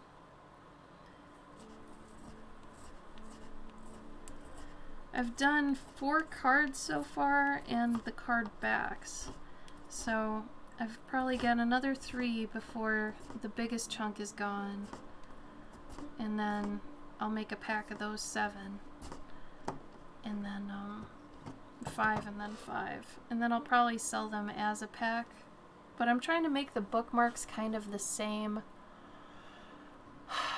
dimensions as tarot cards, just in case. So you could use them as tarot cards, but you can also use them as bookmarks, because I'm probably going to laminate them.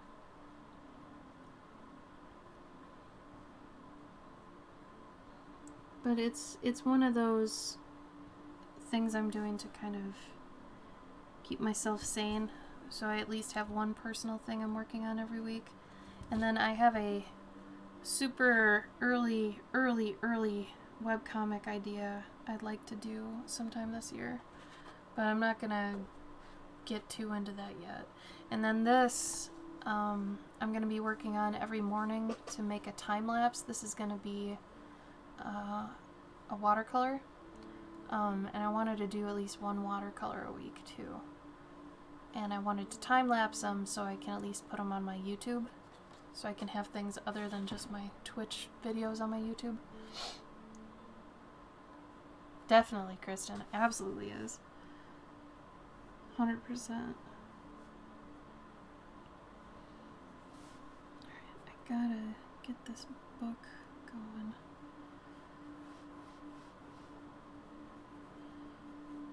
I'm trying to think of how it would look. I'm having trouble visualizing today. It's like my mind's eye is just blind. Can't see anything in my brain.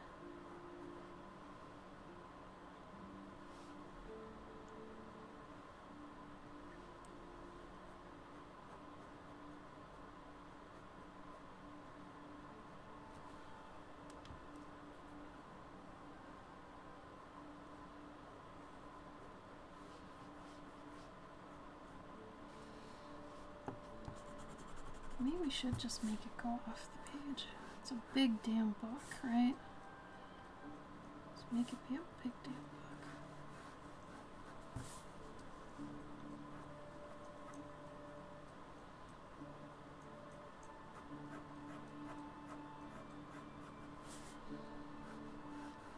Has the year improved for any of you guys, out of curiosity? Like, when it switched to 2021, has anyone actually had anything good happen to them?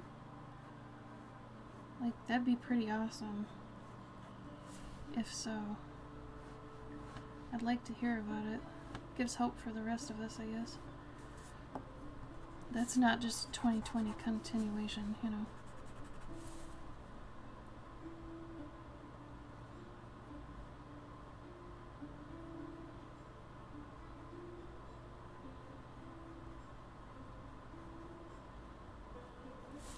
Foreshortening on a book, y'all. This is crazy. I'm gonna do the bookmark here.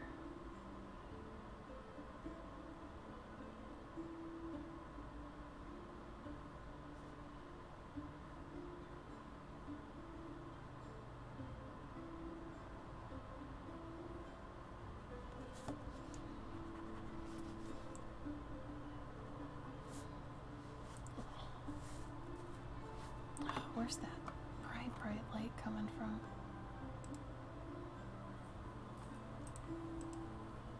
Let me see if I can fix that. I don't know why it's so bright. It's a little bit better. Maybe it was contrast though. There. Well, that's good, Saphira.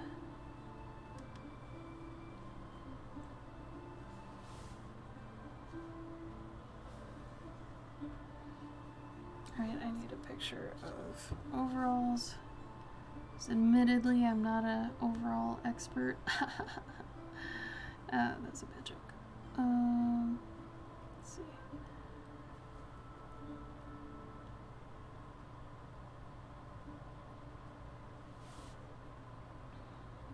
Gotta see what they look like from the side.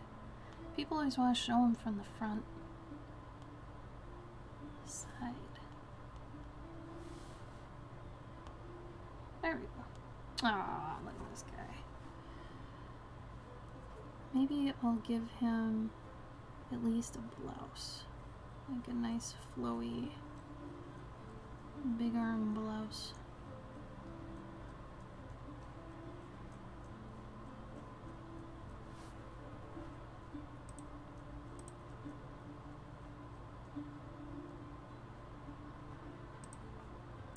What's everybody doing right now? Like, what are you up to? God, this makes the brightness come up.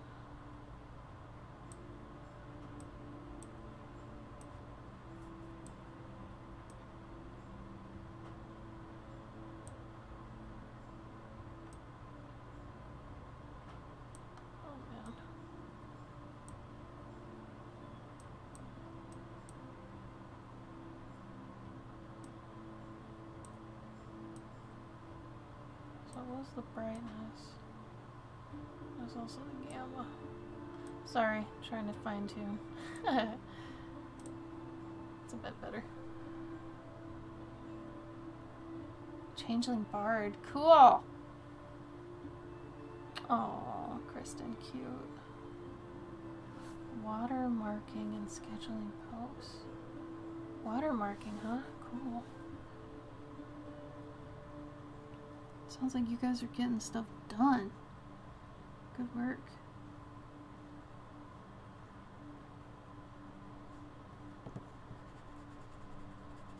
I do have a question that I like people to answer, I guess. I think it's a good reflection one.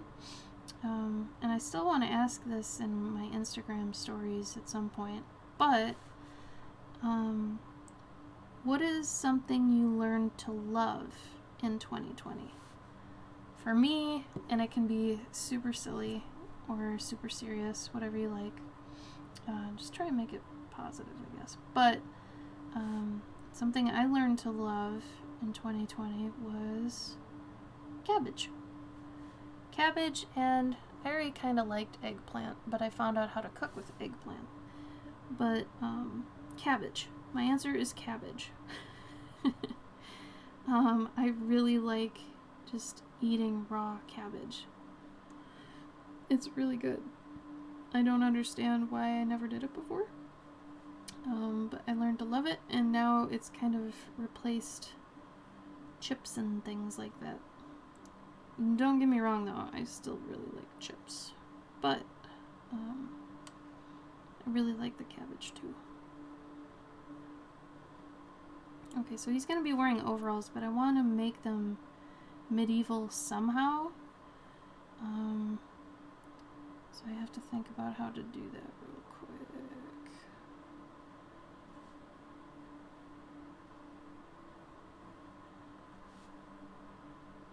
Yeah, I don't think I like his foot going back.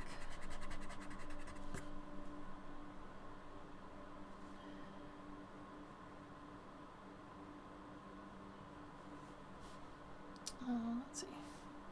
How do I want to make these medieval? Trying to think in future stuff. Actually, it'd be really cute if he just had a pouch attached to it too. Yeah, I dig that. Reason no. Let's give him a pouch and a satchel.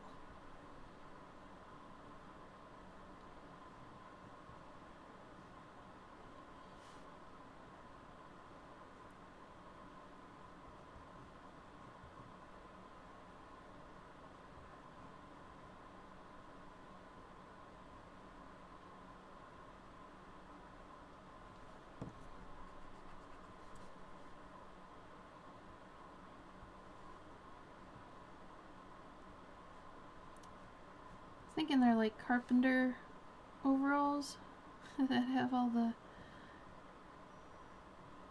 hooks and things probably on them. Be cute if he had a belt that was a rope.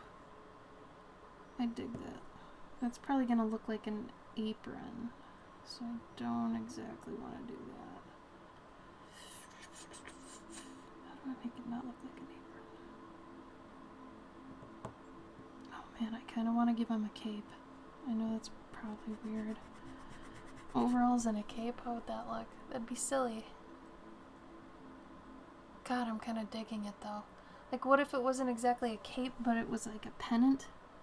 Like he stole it from someone's, I don't know, yard maybe? So he's wearing like a banner as a cape. Oh my god, that'd be cute. Hi, Greg. How you doing? How you been, brother?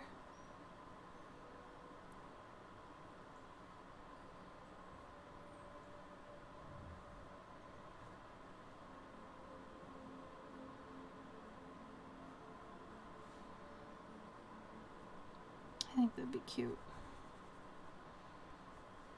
Can't really show it very well here, though. Balls.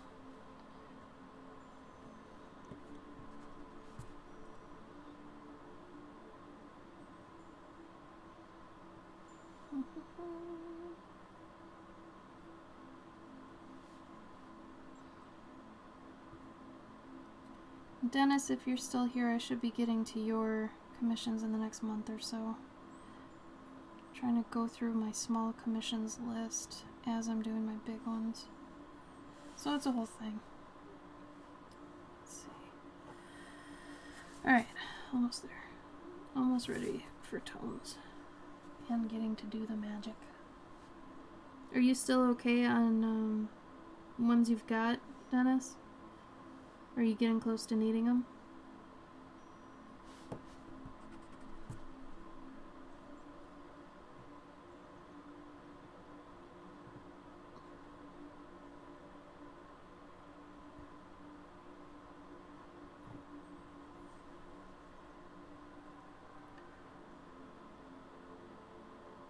I definitely can, Asling. I will send you some creative vibes.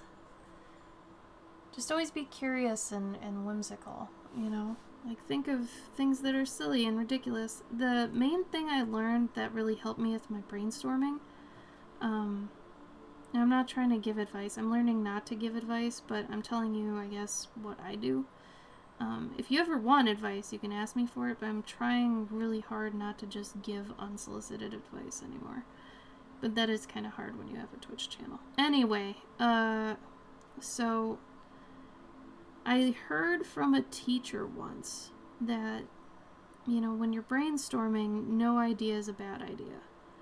And I didn't understand that until, like, I implemented it really kind of religiously, that, you know, you entertain every idea, even if it sounds stupid at first.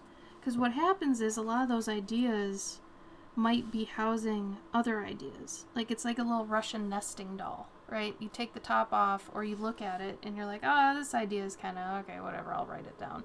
So you write it down, and maybe you look at it later, and something about that word triggers something in your brain to think of a different thing. And sometimes, just like you get stuck on YouTube rabbit holes, you know, and you keep going down a hole that it's just like whatever. You can do that to yourself with brainstorming. So it's almost like words can unlock other things in your brain.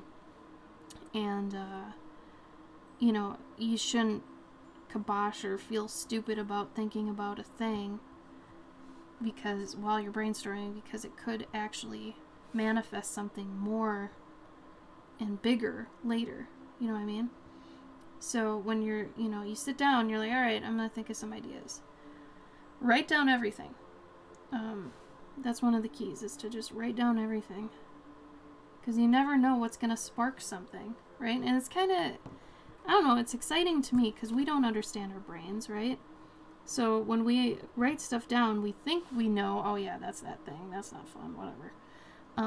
But we never know what our brain's gonna do or where it's gonna take us when we read it later, or, you know, even halfway down the list, let's say, you're still writing things down, and something you write down really clicks something else, and you're like, oh my god, wait a minute. That paired up with this thing up here, that could be really cool, or because of this thing up here, I thought of this other thing down here, and, you know, so it's one of those things, you don't want to really, I guess, gate yourself in any way when you're brainstorming, because everything's possible because it can unlock other things, you know?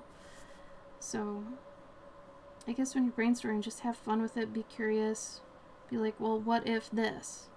And how about that, you know? Just keep asking yourself questions.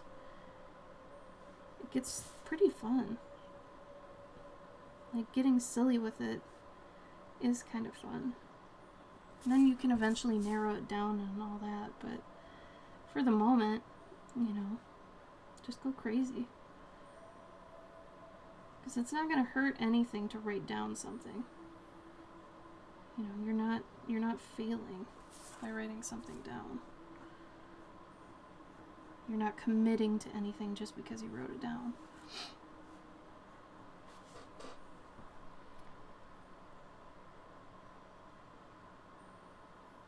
I'll try to remind him about that, Dennis.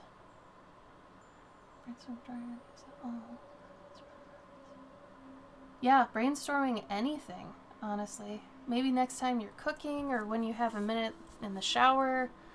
Anytime you can be thinking of something. Like, lately, a lot of my Patreon work is done while I'm on the treadmill.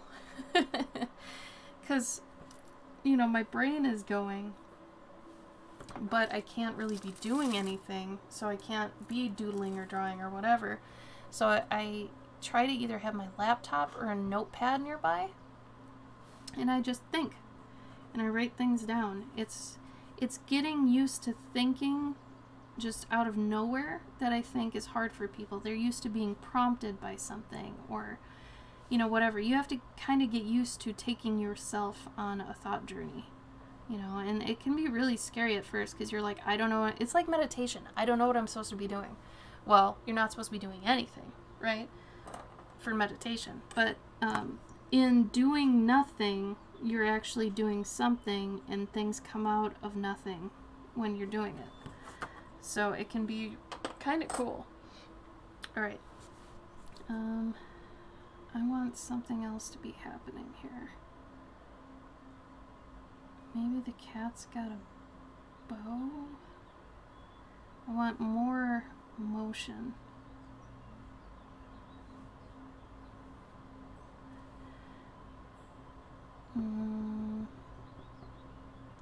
But maybe there's a... Here. I'm gonna put... I think I'm gonna put just a big shelf. Maybe in the back. Just a big random shelf.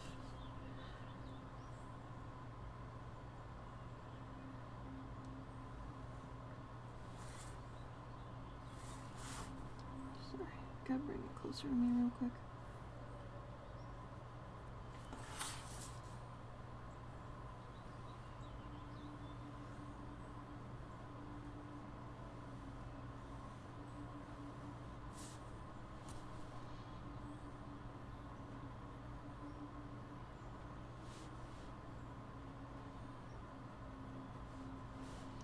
Since it's a gnome, everything's gonna be pretty large.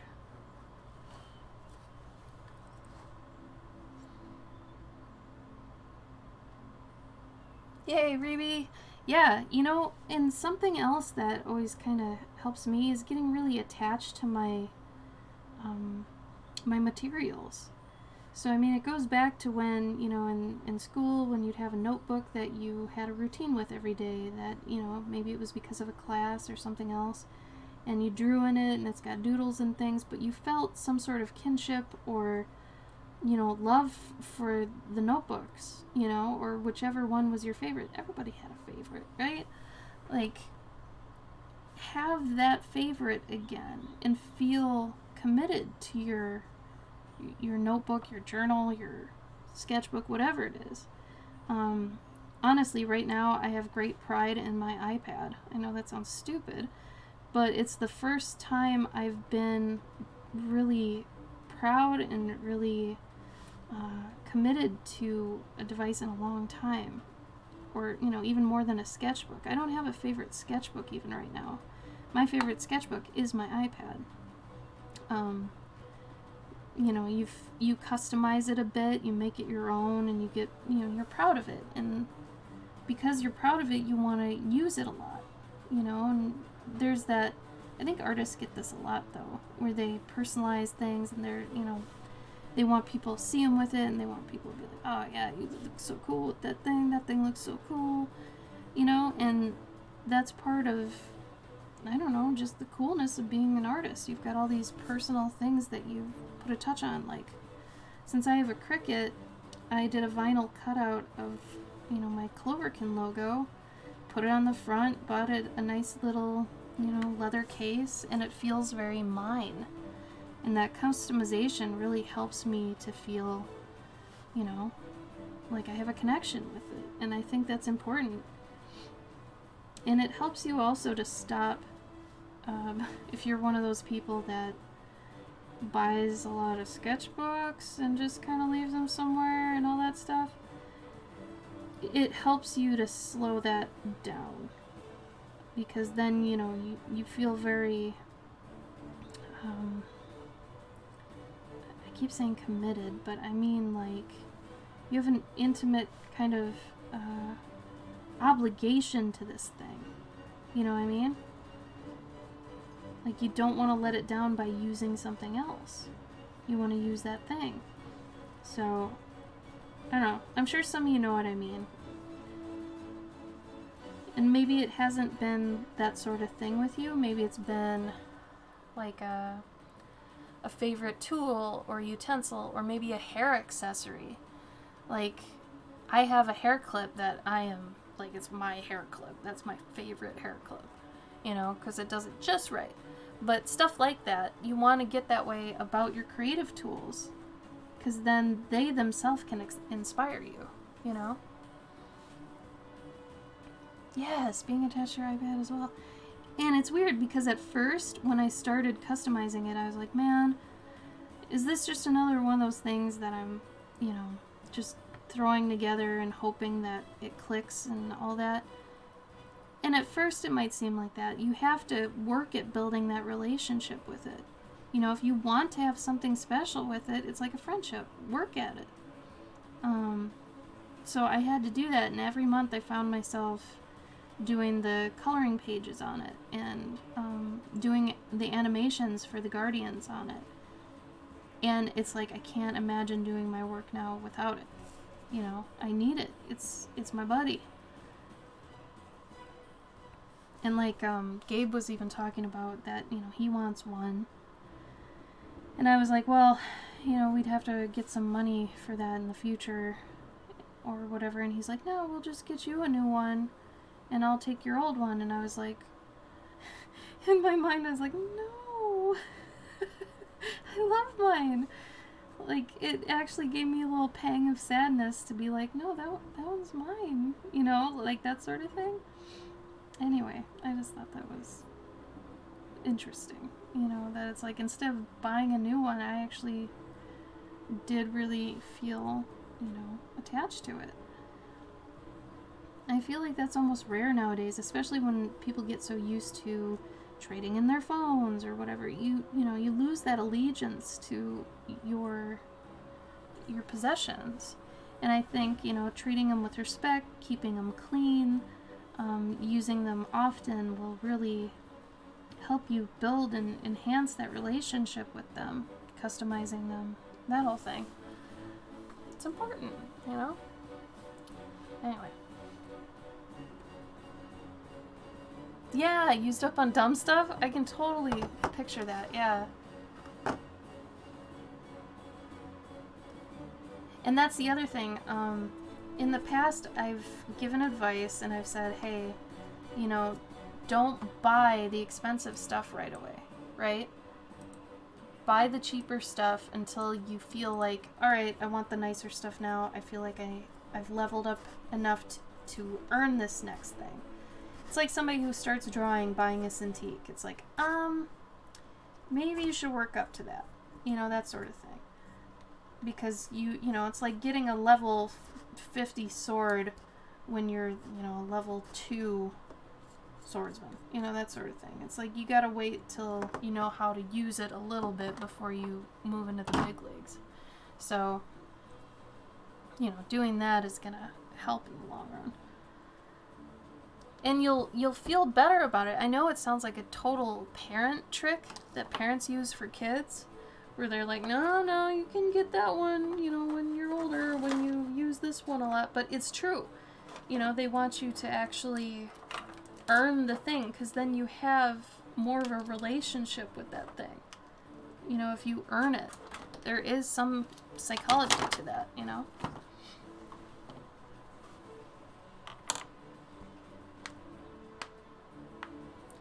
Do you do most of your sketching on your iPad or traditionally? Okay, so if this is about the digital versus traditional thing, I highly suggest doing traditional at least twice as much as digital, because everything you do traditionally, for the most part, I guess, maybe not everything, but it will translate to digital.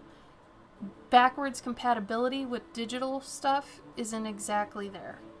A lot of the stuff you learn digitally cannot be done traditionally.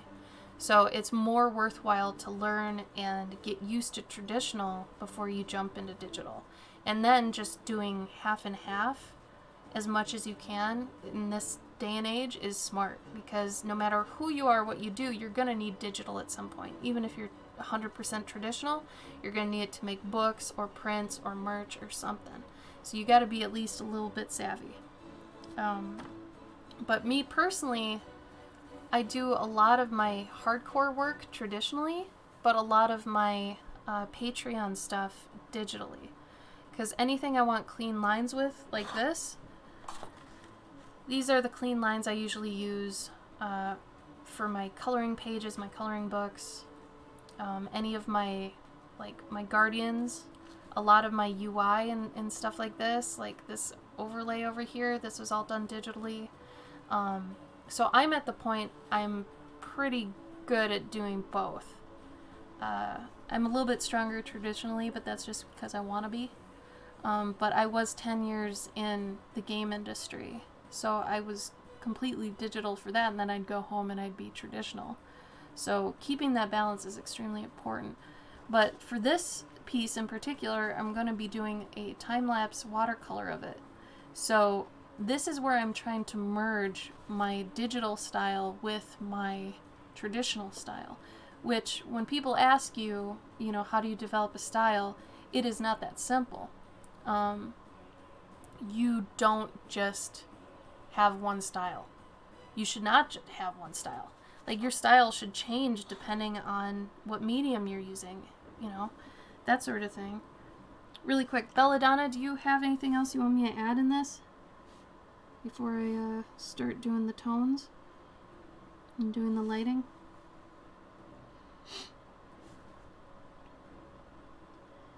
But your style is just what you choose to include and leave out after you've drawn many, many, many things. You'll find out you don't like drawing this part of anatomy. Okay, then leave that out. That becomes part of your style. Or you enjoy using this color palette. That's now your style. But, that can change depending on what mediums you're using. You know what I mean? So, if you're using watercolor, like my watercolor stuff doesn't usually look like my toned stuff, it's going to be different. Okay, so no changes. I'm glad you like it. So Cavendish, if you get to that point, the sketchbook performance anxiety, we'll call it, ruin the first page. Like, anytime I get a new sketchbook, I will completely, just turn to the first page and demolish it. Absolutely just scribble on it, make it ugly, do just whatever. Don't even think about what you're doing on it. Because then that becomes the bar for the rest of the sketchbook. It's kind of a ritual. Once you've done that to the first page, anything from that point on is a step up. And it's a nice psychology trick, So if anybody right now has a sketchbook they've been kind of waiting to bust out, I highly suggest just grabbing it right now and ruining the first page. It'll really help you kind of get a grip on, okay, yeah, no, I don't, need to make this perfect or anything like that.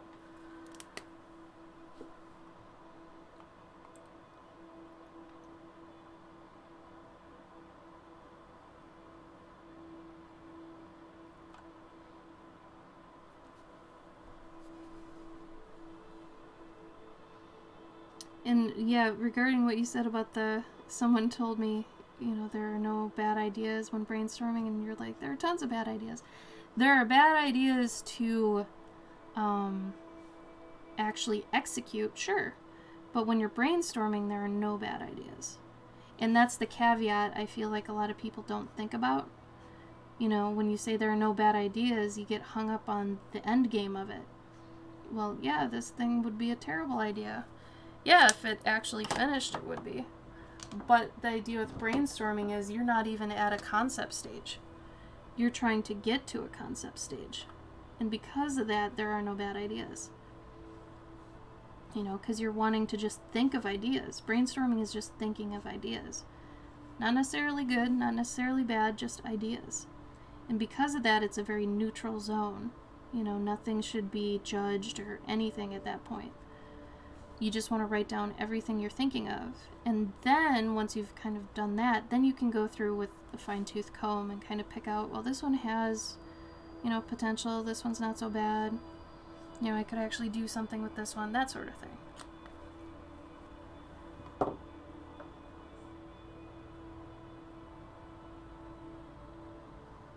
Oh, that was nice of them. That's a very thoughtful gift. That means they acknowledge and support your goals and endeavors. That's a very important thing. That's very sweet of them.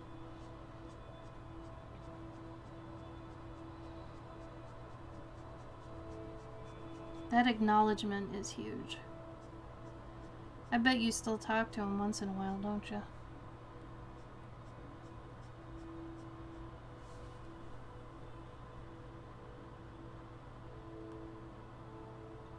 They would want you to ruin that first page. Think about it. They bought that for you to use. And the fact that you're not using it is almost more of a diss or more disrespectful than, using it in a bad way. They would much rather have you use it. It's similar to what I was saying on a stream a couple streams back. When I was talking about I felt bad, like, for dog toy plushies versus my plushies. I know this sounds crazy. Yes, I'm a 35-ish-year-old woman. But I have I have my plushies, and my dogs have their plushies that are for eating, right? And I felt bad for theirs because it's like, well, they're getting torn apart, right? But what's their purpose? What's their intention? For my stuffies, it's that they want to get hugged. So if I'm not hugging them, that's where they're upset. But for dog stuffies, theirs isn't to be hugged. Their purpose and their fun, their intention, is to just be played with and, be handled and nod and, all that sort of stuff. So if they're not having that happen to them, then they're not living out their purpose, that sort of thing. So, it's the idea that success for everything is different. And that was probably one of the most important things I've learned in the past 5 years, is just that success for everyone is going to change. It's different. Not everybody has the same idea of what, success is. Like, success to me is not a nice car. I couldn't care less about the car I'm driving as long as it works, right? Cars are not up on my list of I need this. I wonder what kind of cat this is gonna be. But getting my stories made and my ideas realized to be able to share to people, that's success to me. And I mean, at least I'm super busy and can't really do my big goals right now, but every month I do monthly stories on Patreon. So in a very small way, I'm still, working on that goal. As long as you're making little strides, and that to me is being somewhat successful a little bit every month, because I'm still doing something. And something is always better than nothing. And that, on its own got me through a lot of different points in my life, just realizing something is better than nothing. At one point I lost 50 pounds because that was my mantra. I didn't feel like running or anything like that, but it's well, I'll run for 5 minutes. And I would, and I'd be 5 minutes, that's nothing, and then I'd keep going. Because I kept going, the hardest part is starting, honestly, ever. It's always starting. Hi, Christina. Danik, you're so welcome. Thank you for letting me know you enjoy them.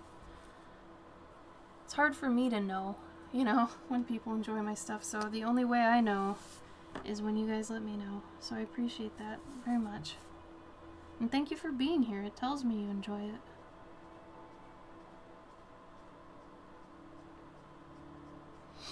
I try to help when I can or do what I can.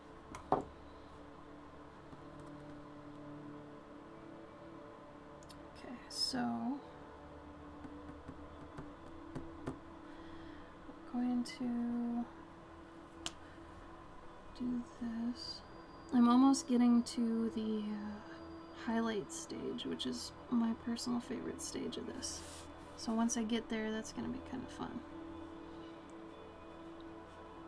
Because that's when the magic, literal magic, I'll be doing a ton of magic in here. That's when that happens. Right now I'm just getting down everything that kind of needs to be there, because the mediums I use, I can't go back easily once I've put one down. So I have to do them in an order so that, they don't conflict. The actual physical mediums don't conflict. Which, when you're a mixed media artist, you have to figure that out over time. It takes a little bit of patience, but You know, once you figure it out, it's alright.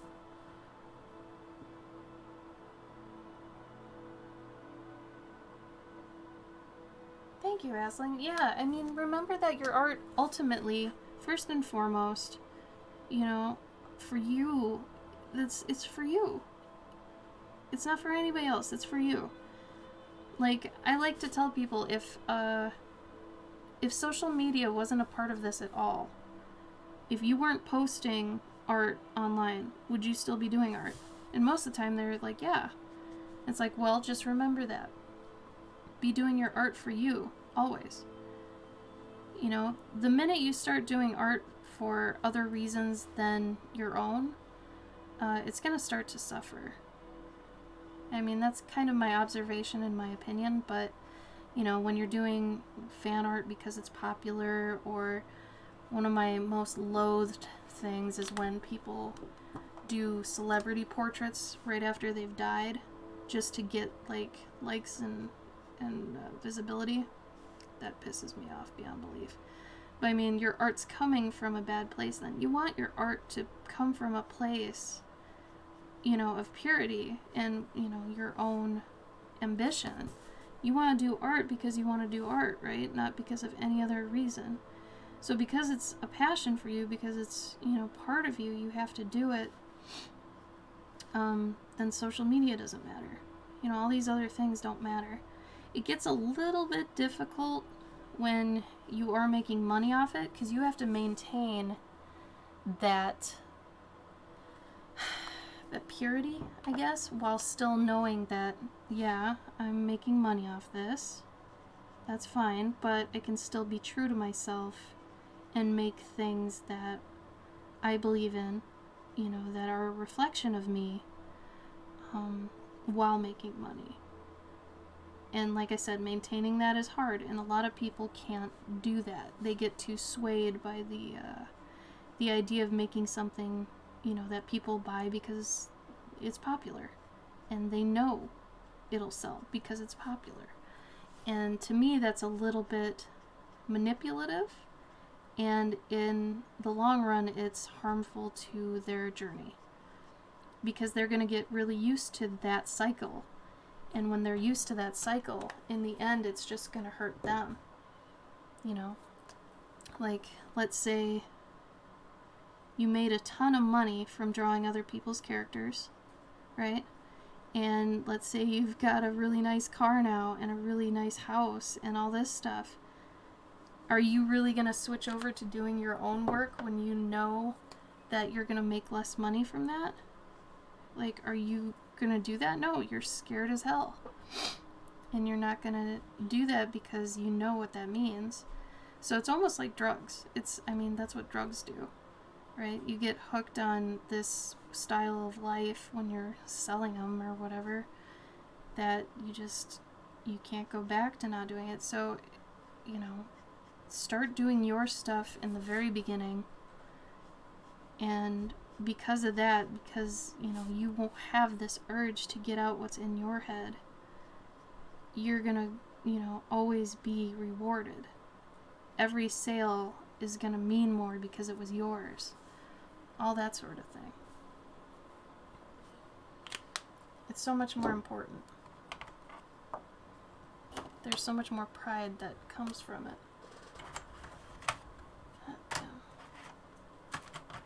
Sorry, I'm passionate about that aspect.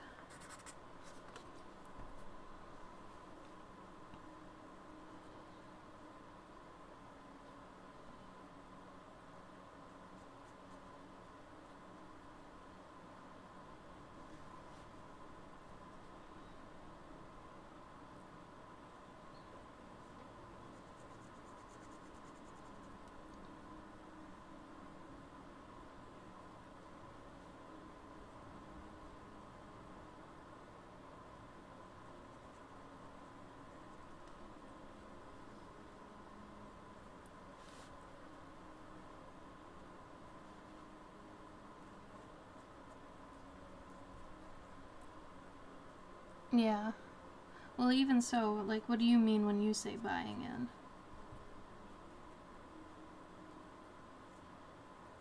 Do you mean cashing in on something?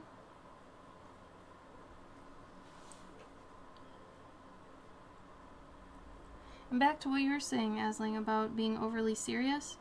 Yeah, just remember to doodle. I mean, when you feel like you're, treating your art a little bit too harshly and you want to take it back to being, more pure again, doodle.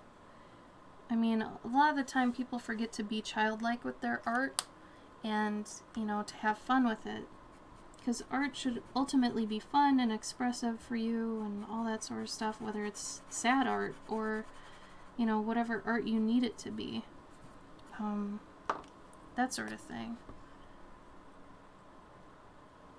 You need to remember to, not take it so seriously.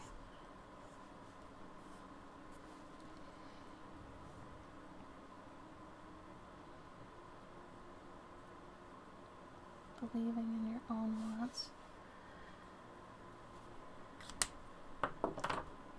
So you mean investing in yourself?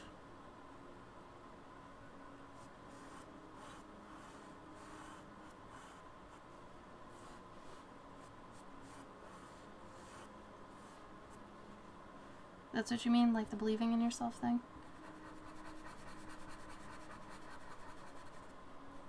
Or believing in what you can do?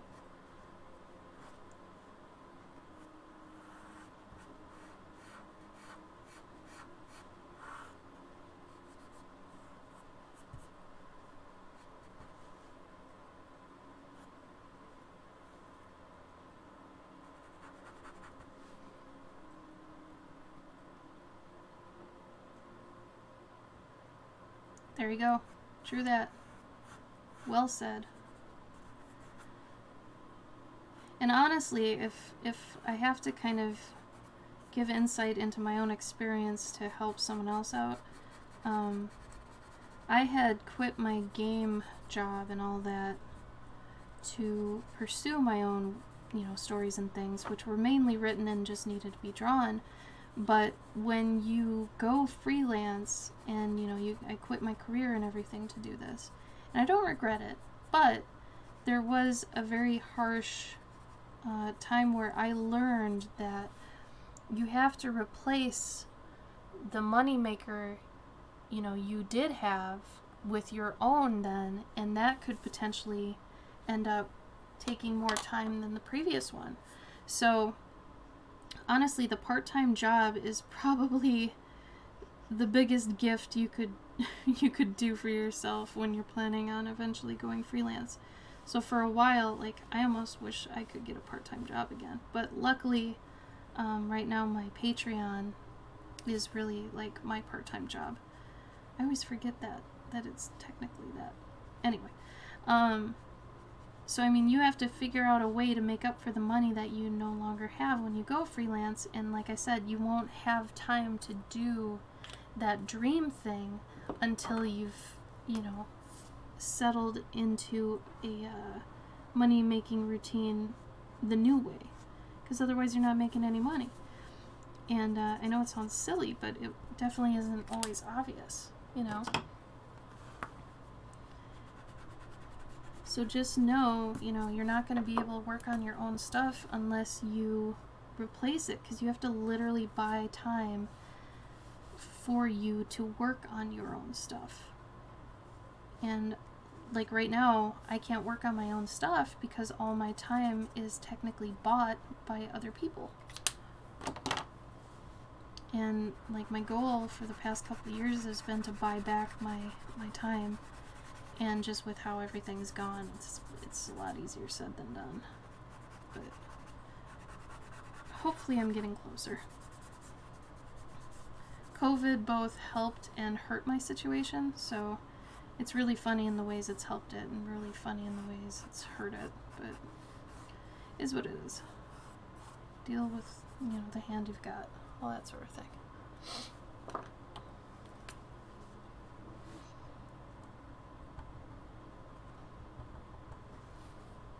I'm going to want you to kind of be able to see the leg in the back and the body, but not crazy.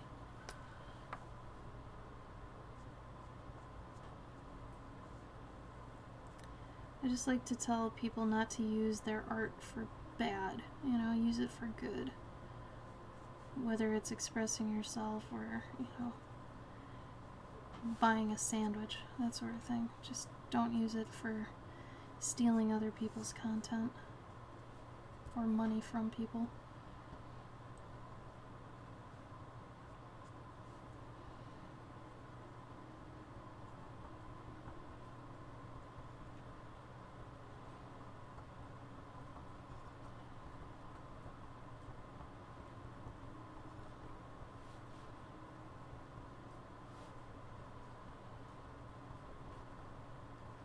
And any advice I give or anything like that, please know that it is my personal experience and it's going to be different for everybody. And, you know, like if I do have more about that, it's basically to build the ship you're going to jump to while you're on the ship you're on so you don't drown. And I did that to an extent, but not the way I should have, if that makes any sense. But yeah, build the ship you're going to while you're on a ship.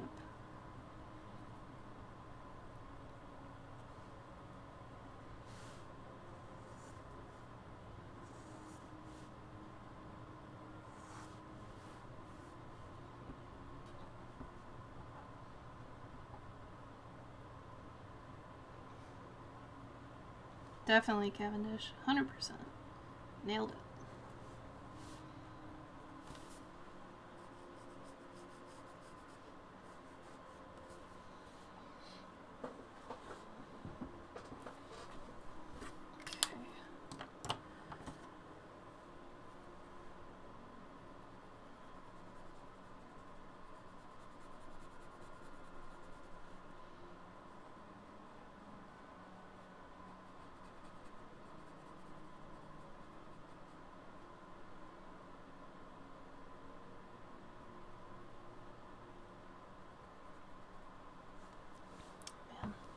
This pencil, though, am I right? Jeez. Oof. Wish I would have brought down my good sharpener, but I did not. But yeah, if you guys ever have questions on anything, feel free to just ask. I mean, I try to be an open book and free with any knowledge I've got. So otherwise, what's the point? Like, what's the point of us interacting live if you can't do that sort of stuff, you know?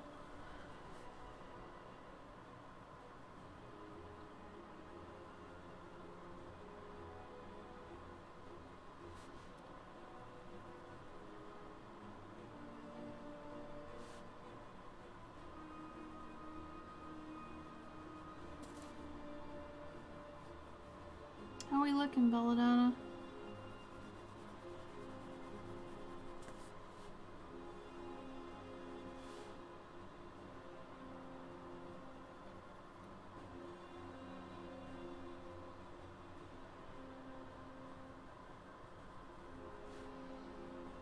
Awesome. I'm glad you're happy with it.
curious, anybody here have any preferences on like tutorials they like to see?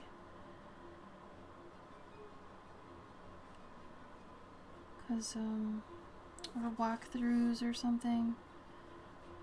So I've done a few on my Patreon, but I'm thinking like trying to figure out what else people would want to see.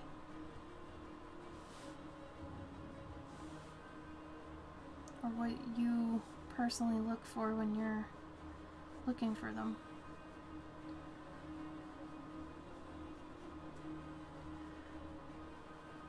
It's been a long time since I've actually sought out tutorials, at least for art. I usually watch someone painting instead now. Like, I've been watching a lot of time lapses of watercolors and how people, you know, go about that. I'm learning to learn that way. But everybody does learn differently, so some people learn better with a tutorial. I'm curious what people want to see, I guess, from me.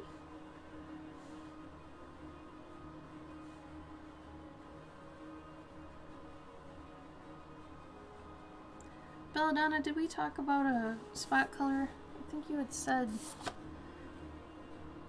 teal? Teal blue? Does that sound right?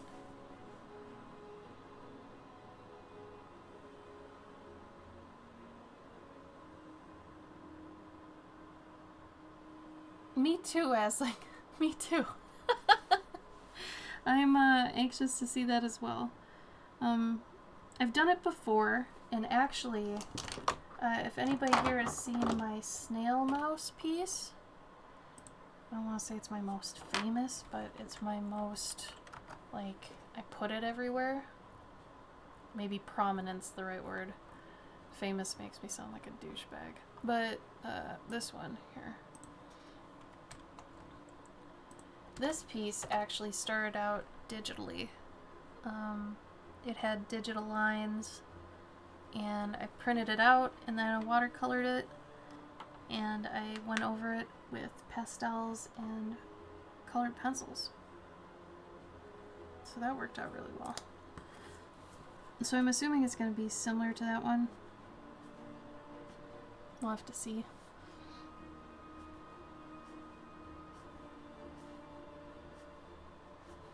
Because I'm trying to get a little bit more bold with my colors and contrast and things like that.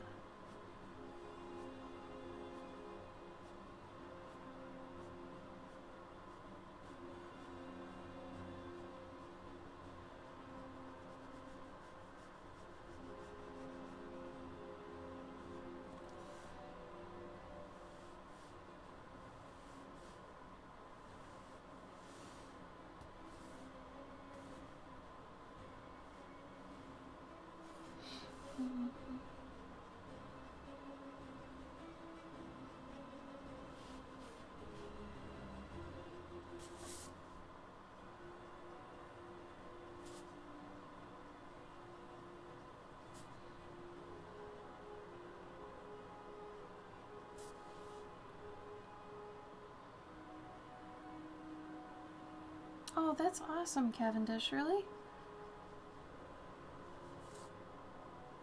Yeah, I'm more than happy to respond if you got questions.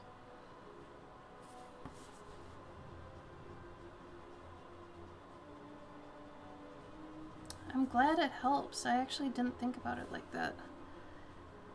I actually thought that these streams were a waste. For a while I was thinking that because, you know, I would try to get people to watch past streams of these because, you know, they're technically, you can watch them in fast time like they are a time lapse, but I think people who aren't used to Twitch are kind of hesitant to use it because, well, they don't know how, but, you know, they don't know what to get out of it, I guess. But the people who do use it, it's crazy because it's all demographic based, right? Like, I have a bunch of my fan base that doesn't use Discord, so it's hard to know when I'm like repeating myself. on certain social medias.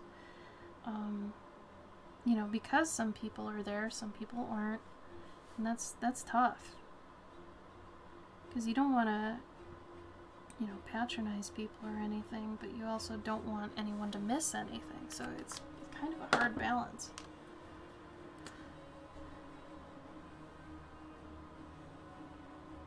Oh, thank you, Aslang. Thank you. That really helps. I mean, I try to be open about it at least, because, you know, otherwise what's the point? You know, and everybody's journey is different, like I said, so any advice I give, cross-reference it with something else, or, you know, may not work for everybody. Just telling you how mine works. I mean, people get different opportunities too, you know. And depending on how somebody comes into fame or, you know, what have you, they're gonna react differently to things. And, you know, they might not have the best advice because, let's say, maybe they didn't work for it or something if they kind of got lucky. You know, the people that go viral or whatever, you know, if you ask them for advice, it's gonna be different than somebody who's been grinding at it for 10 years. So you gotta kind of cross-reference and see who matches your experience the most and who you can use the best and who works for you. Because just be careful when you do ask artists, you know, questions on things. They're gonna just be giving you their experience. And some don't even realize that it is just their experience, and they won't have a disclaimer or, you know, say, well, this is my experience with it. You just have to know that, just like anything, that's their experience. Yours could be completely different, could be better, could be worse, you know, so do what's best for your situation, always.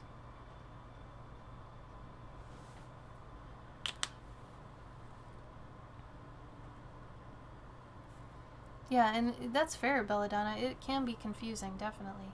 I like to tell people it's like a giant chat room with different chat rooms in it. You know, so you've got this giant chat room type program, and all the things on the side are like TV channels, and you're changing the channel about what you want to talk about with people. And I feel like once you kind of describe it like that, it's a little bit easier to ingest. So hopefully that helps.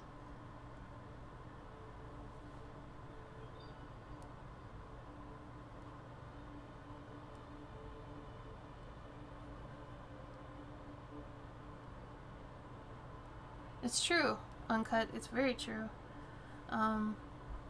Yeah, and it's so hard in this day and age too, when we have to kind of be on everything.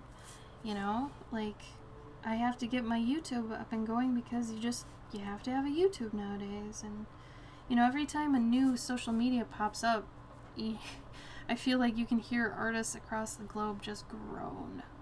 They're like, no, not another one. You know, please don't take off. Because a lot of the time, like, what was one that happened recently? Oh my god, what was that called? It was like TikTok and all that stuff. Oh my god, I'm not gonna remember. Regardless, you know, we were all kind of watching closely to see if that thing would take off. And if it did, then we have to hop on it. You know, and luckily TikTok isn't great for artists, so I don't feel the need to be on it really. And I tried, and some 13-year-old girl has the name Cloverkin, so I was like, you know what? This isn't really an art-based platform. Yeah, I could do it, but it's not worth my time. So I just kind of let her have it, I guess. But, you know, if there is an art one, like there's ArtStation and Behance and DeviantArt's still around and all these art sites, it's hard to tell what actually helps people, and you don't really know if it suits you and your, you know, your presence and whatever, until you kind of poke around there for a while, and that takes dedication to actually learning that platform and figuring out what it's like and if your demographic is there. All these sorts of things are a lot of time. And many of us don't have that kind of time, you know? So to start all over, going to a new social media is typically pretty hard.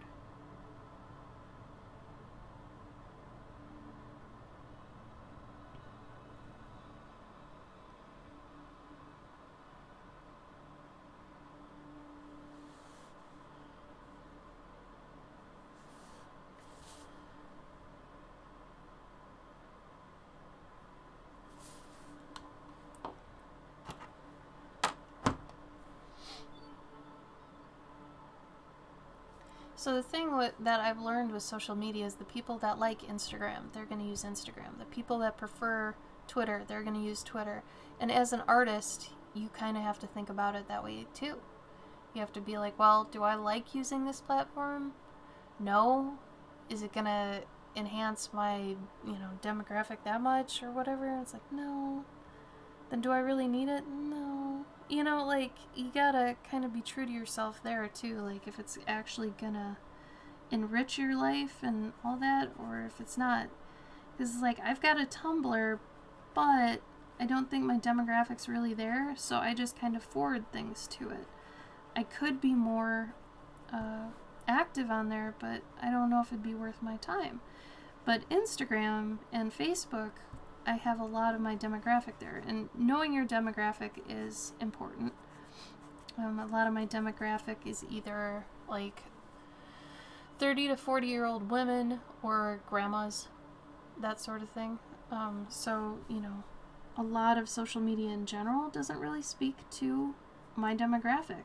So it's really hard for me in particular to market, because marketing on social media doesn't really reach my demographic. But if, say, I went to a consignment shop or a coffee shop and put up my work, I'd probably get more interaction there. So it's a really hard balance once you learn where your demographic is, how to call out to that. And I mean, you're going to get bleed over with some people, I'll have some tech people here and there. But overall, if I had to kind of sum it up, that's kind of where I'm at.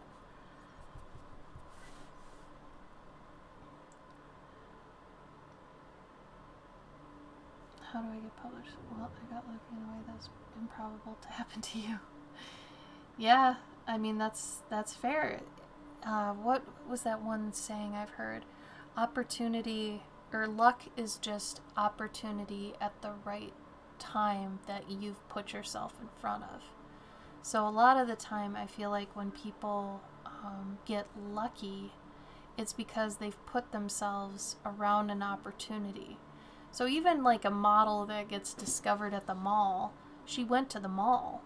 You could see that as lucky, but she's still going out there. Or somebody who gets discovered at a convention or online, it's because they're putting themselves out there.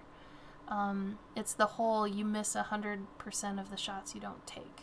So you might as well take shots. And I had just actually got, through talking with somebody, they were talking to me about art theft and how do you deal with that, and,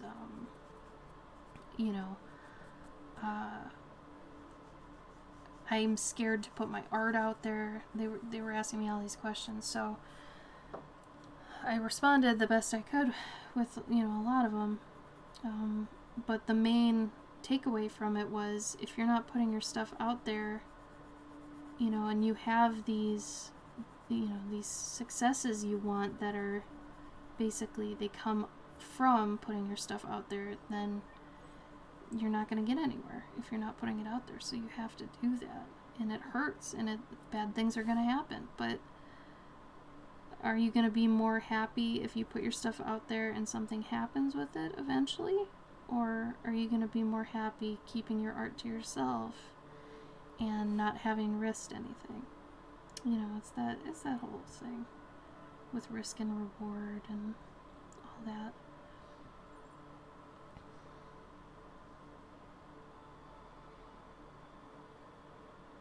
Oh, frustrating panels. Yeah. I. Panels can be really frustrating. Small time ones, yeah. Especially because the way, like, being an insider and knowing how they get a lot of these panel people, at smaller cons, a lot of the time there are people who are seeking out to get panels because they want people to listen to them. And they may not have the best advice or things to say, but they can get approved for panels based on their bodies of work and whatever. But it doesn't necessarily mean, again, that just because somebody's telling you something doesn't mean it's the best advice or best information, even if they're on a panel. So it's good you mentioned that, Cavendish. Yeah, because, I mean, not all that stuff is useful. And not all the people who get panels or convention tables or any of that, it doesn't mean they're necessarily famous or special or anything. It's just that they applied. They're the ones putting themselves out there, you know? I think that's a lot of the time how bad people get, like, well known or good work, because they're the ones that are putting themselves in that position, you know?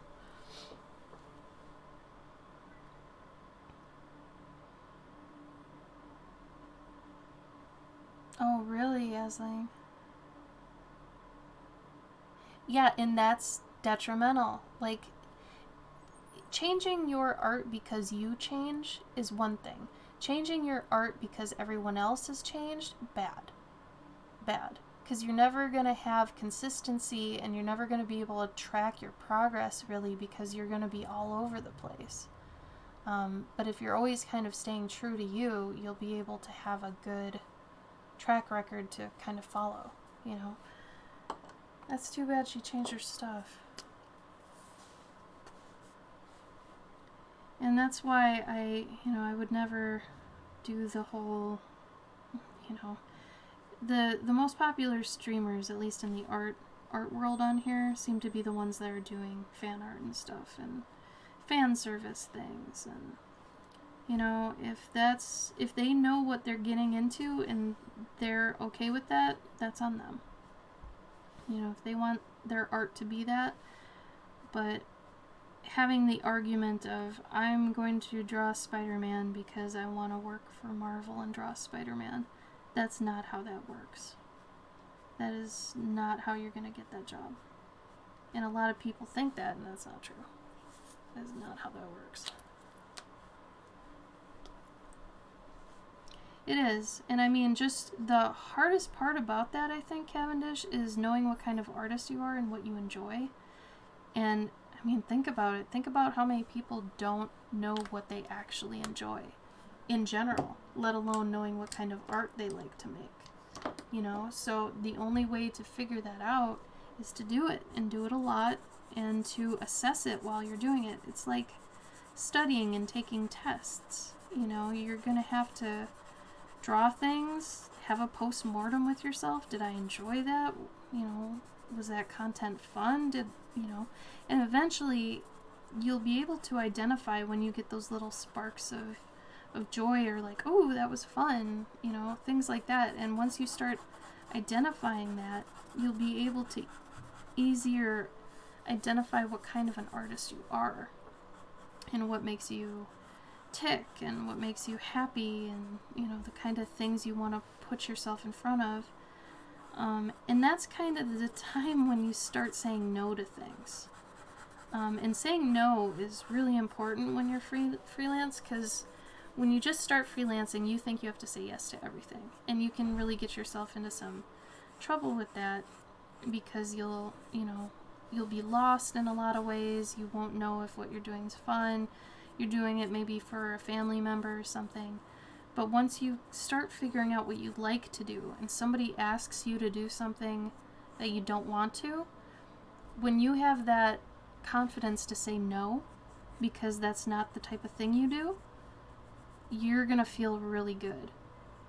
Because then that your time, any time you spend on something, is going to be time that you've deemed worthy with this thing, because you'll enjoy yourself. And that is a really cool feeling. I actually recently turn someone down for a piece. You know, and sure, it's money, and sure, I need money to live right now because it's the only income I get being a freelance artist. But in some cases, money is not important as, you know, my happiness in this case. And then you start molding your artistic journey with the jobs you take on, right?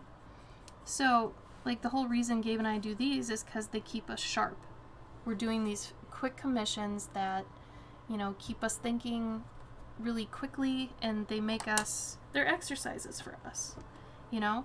And our big time commissions are the big bosses and things like that. And our own personal projects are the bosses, the boss battles. So, you know, we do the things that we want to do. A lot of other artists, this is not what they would want to do. And that's fine, because that's not their bag. Every artist is going to be different, you know, but it's important to try things, because you're never sure what you're not going to like until you try it, right? I mean, stream once. If you hate it, well, maybe give it a few years till you try it again, or never try it again. It's up to you. But some artists can stream, some artists are, you know, YouTube, some artists just stay off the internet completely and can still make a living. Kind of wish that was me. But at the same time, I do like tech. But it is funny. But, you know, there's a type of artist for everything. So don't think that you know, just because maybe you don't like doing, I don't know, Twitch or something, that you're gonna fail. That's not true. You can do it. You can. Wonderful cooked lady with supermarket with her to shop for things to make. What kind of cheese do you like? I don't know. I usually see which kind is almost sold out and assume that's good. Wow. I actually had a boyfriend like that. He was the sweetest thing in the world. Loved him to death. He was totally blue collar. He was a great worker, and like I said, a sweetheart. But he had no preferences on anything. No desires, no passions. And as a creative with too many passions and, you know, too many aspirations and all that, I had a hard time communicating with him. And I think this is what people mean when, you know, they say that, you know, people that are into the same things, they make good companions for each other and all that sort of stuff. I didn't understand that until, you know, when I got older. Because I dated him maybe when I was like 16 to 18, somewhere in there. But he like had no preferences. He didn't have the passions. He didn't have anything he wanted to do. He was just taking job by job, and he was happy doing that. And as long as he's happy, that's fine. But we weren't compatible because he didn't have those other aspirations. And that's fine. That's just how, you know, people work sometimes. So just recognizing that is important, and not forcing things to happen, you know, is important too. Because then, you know, you'll both be miserable if you're forcing things. So, you know, having your passions and sharing those sorts of things with people is important. And knowing where people are coming from is important, and what their idea of success is. Because everyone's is different. Hi, Fire Seal. How you doing? I think we're almost good on this one, Belladonna. Any thoughts? Anything you want me to change?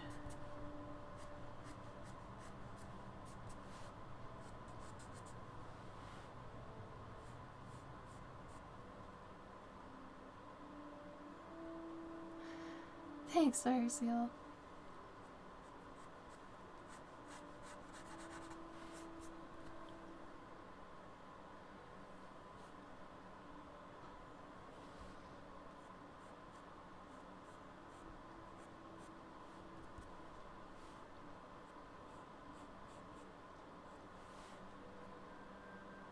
And maybe on the days that I'm not so lit and talking about this, that, or the other thing, maybe those days are useful because we get more introspective and we're talking about things like we have been, you know? So those days are probably worthwhile too. Can't always be on, but you can always be honest.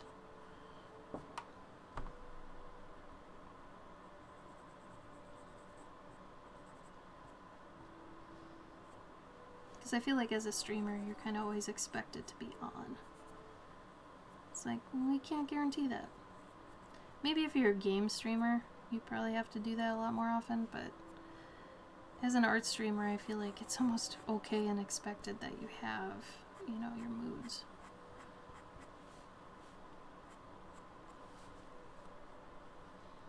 Alright. I think we're basically done on this one. I'm gonna solidify a lot of the lines on it, probably off stream. Belladonna, is there anything you want me to add to it?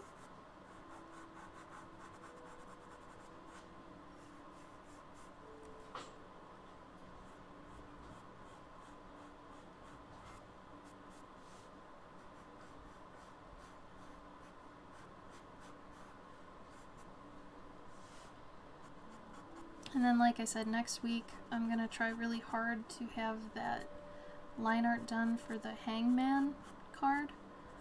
And like I said, I think it's gonna be a bat. It's a tarot card. Hangman tarot card. Try to have that ready for next week. And then we'll do that on stream.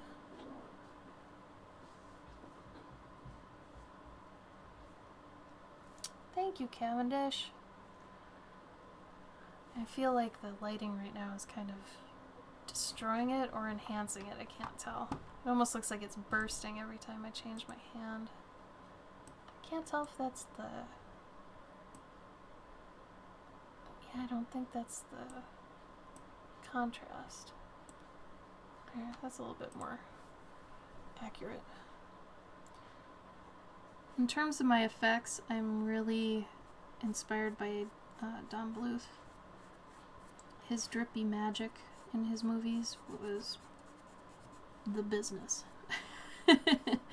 Like if I have to explain my drippy magic, it's just basically Don Bluth.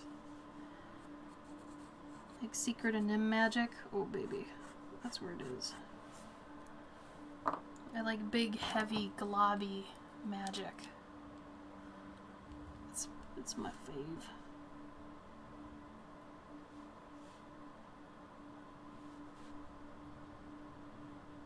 Yeah, yeah. Like the drippy magic is kind of what I try to do. If you've seen my caster series on here, I'll show it. My store. Every time I link you guys to my store, I am not trying to get you to buy shit. I swear to God, it's just the easiest way to show you things.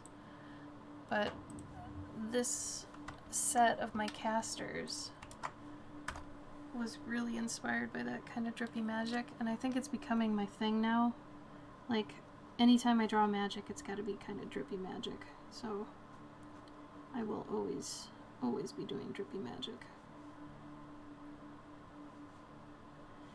And I've gotten to a point where I can do it pretty consistently the same way.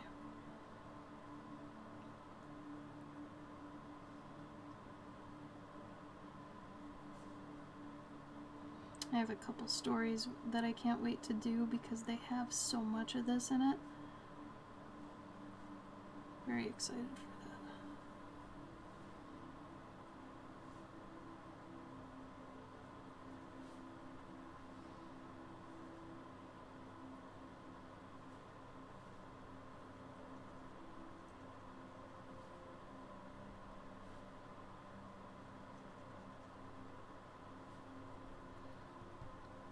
Yeah, Don Bluth is basically a god to me.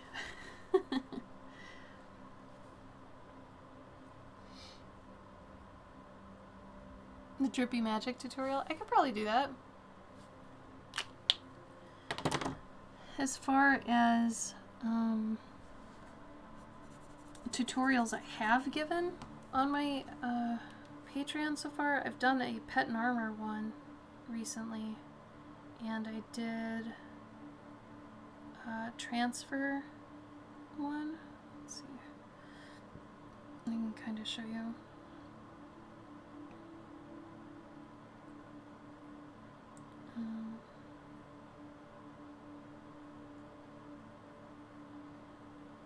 Okay, so in my Patreon updates, I usually give like tarot progress, what that's looking like. This was the last tarot card I did. I did this one on stream, so if any of you were here for this, you saw this one be done completely. And you get time lapses and things. I did a transfer tutorial where I showed how to take an image and transfer it onto something else. I did one of my pet armors, so I showed my materials, all that kind of stuff. I went through that and when to use it. I showed step by step on how to do one of my big time commissions. So if you're interested in that, you can get those. That's the $3 tier and up. Every month I do things at the $3 tier that are all digital rewards. You get a calendar page, you get device wallpapers, typical stuff like that.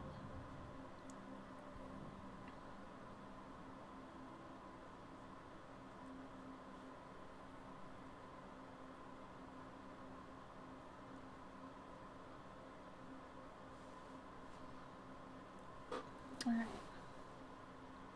I'm excited for this guy's journey, Belladonna. Should we name him? You got a name for him? You want me to name him? What do you want?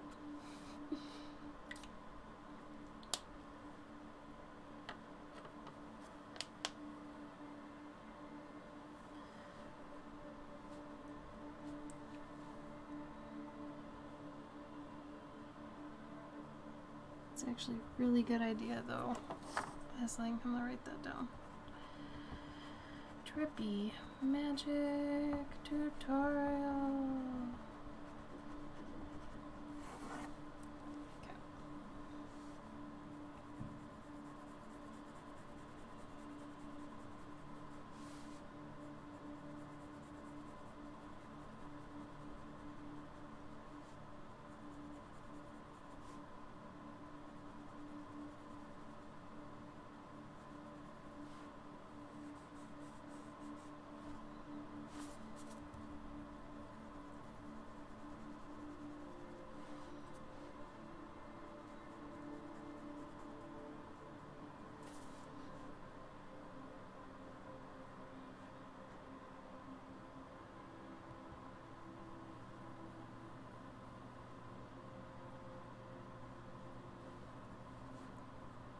Alright, I think we're going to be ending soon. Does anybody have anything else they want to talk about before we go? So I stream every Saturday at 5 p.m. CST, so that's about 3 hours ago exactly. In case anybody's like, what time was that? So anybody who got a commission like this recently, it'll be going out most likely next week. If you haven't given me your address yet, please do that. I think I've got everybody's though. Pretty sure. Oh, you too, Danik. Thank you so much. Those well wishes are so necessary. I feel like a lot of people need them right now. It is a weird time. Still.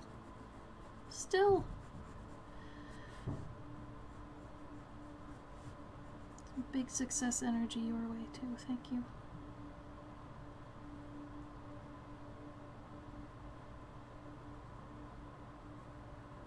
How about one thing you're looking forward to this year? It doesn't have to be a big thing. Could be a little thing. Me? I'm excited for Gary Numan's new album in May. I've been following him for a very long time. And I really enjoy his music. And he's got a new album coming out. I'm on his Patreon and all that, so I'm excited for just him to put out a new album. A little thing. Doesn't need to be a big thing. Give me one little thing. Yeah, baby. New Gary Numan. If you liked Savage, you're gonna like this next next album he's been working on. And if you really, really like him, you can join his Patreon and his Making Music campaign. You get behind the scenes. He shows you how he makes his each one of his songs. It's nuts. It's so cool to see him just fuck around. Kind of, I guess, maybe how people look at how artists do stuff, maybe even me. I get a kick out of watching him making his music. Oh, God, it's so fun. He is a damn genius. I love that guy. Anyway, and he's cool. He is cool as hell. He's probably my favorite celebrity. Seriously, he's so damn down to earth. So awesome. Such a nice guy. And he's funny. Damn it, he's funny. And I like that. Embracing my art and learning to be more accepting of myself. Asling, that's perfect. That is a great one. You keep doing your art the way you want to do it, and you will learn so much about yourself. I promise you. Isn't that neat? He's still trying to figure it out, but it's cute. He's a good guy. Got a new vaccine this year. More serious note. Our new baby built 1 year old. Oh, happy birthday, 1-year-old baby. Yeah, the tongue-in-cheek excited for a new vaccine. Yeah, I'm scared of it. I'm scared of everything. Whatever. Oh, Crickens, you gotta tell Jamie then. Yeah, my favorite song of his, throughout all his stuff, like forever, it was actually my self-proclaimed, like, what do you call it, theme song for a year. Sometimes you get theme songs, I feel like, for, you know, do you? Because I do. Anyway, it was my theme song in, like, 2018? I think it was 2018. But My Name is Ruin. Oh my god. I will always lose my shit over that song. I'm huge into, like, metal and industrial. I know I don't look like it. Especially on my channel. But I love heavy music. I grew up with heavy music. So, that song is just so badass. Oh my god. Yeah. My Name is Ruin was like, oh! So, anyway. His new album is based on, I don't know if you know this or not, but he's based it on the idea that Earth is trying to kill us off, and like how mad the Earth is at us for what we've done to it. So he posted all the lyrics to the upcoming album like a day or two ago, and it's angry. And some are sad, but it's pretty cool. I can't wait to hear the songs. I mean, I've heard them in their early stages, like when he was actually making them, but to hear how they go from that to the final version, it's gonna be pretty cool. Oh, I played Guilty Gear, man. I'm a big Guilty Gear fan. Actually, I had actually dressed up as Vanessa a while back. And I don't want to give too much away about myself. Anyway. I'm trying to think of other things that we've got coming up.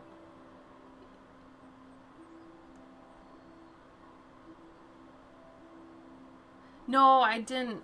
Not on Steam. I think there's Accent Core was on, I think I've got it on Switch. I think that was the last time I downloaded it. Was it on Switch? It was on a Nintendo handheld. I forget which one it was.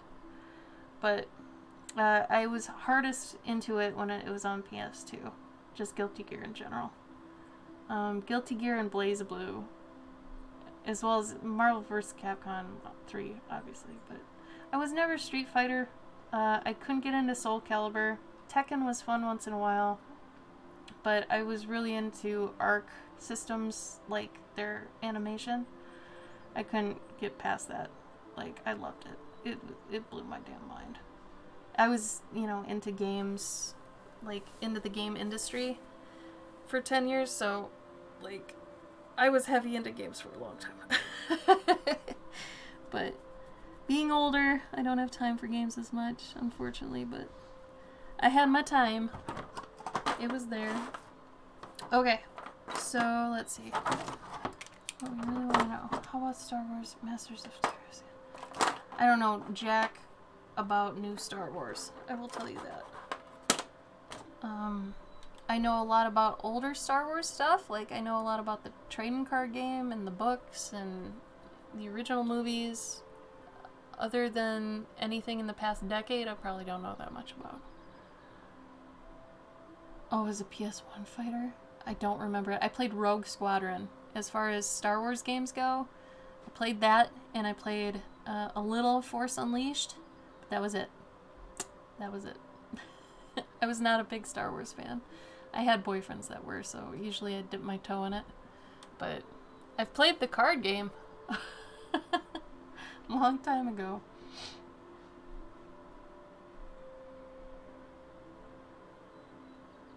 Oh, cool, Cavendish.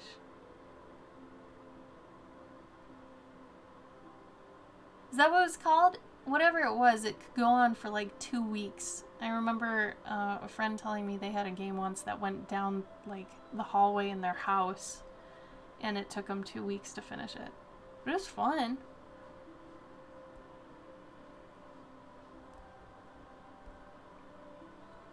Oh, Cavendish, that's awesome.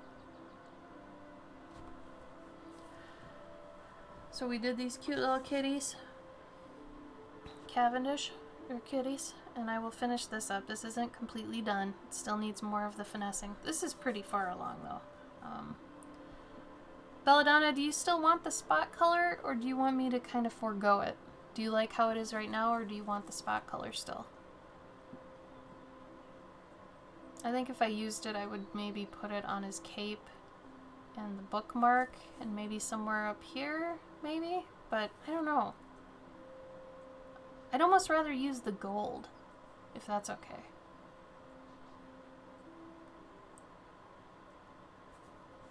But yeah, these should be going out next week. I hate this stupid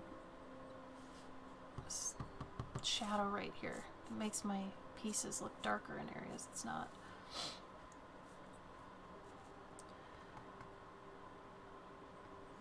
I lost my phone. Belladonna, are you still here? Oh. Hi, Zunda. We are just gonna leave. I'm sorry. Just know it's not because of you.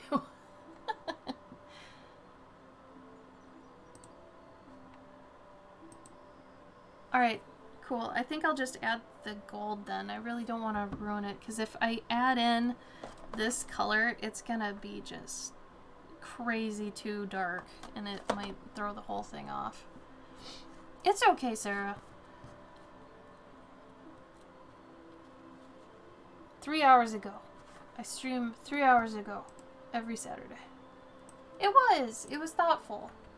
I was a little lower energy this stream than usual, but I feel like that might have helped the mood, because I feel like we talked about some important stuff, and I don't know. I thought it was heartfelt, you know? A good one. But thank you for coming. Alright, so I'll see you guys next Saturday at 5 p.m. CST. So that was 3 hours ago. And we'll be doing, hopefully, if I can get the card ready, the Hangman Tarot card. It's gonna be a bat. I'm going a little bit literal on it, but I kind of like that. At least for this one, so. Thank you, Asling. You have a good week, too. Oh, thank you, Uncut. I hope to see you next time. Next time should be fun. It'll be a nice tarot card. So, thank you all for joining me. I hope you have a good rest of your weekend, okay? Be safe. Be very safe. Okay, bye.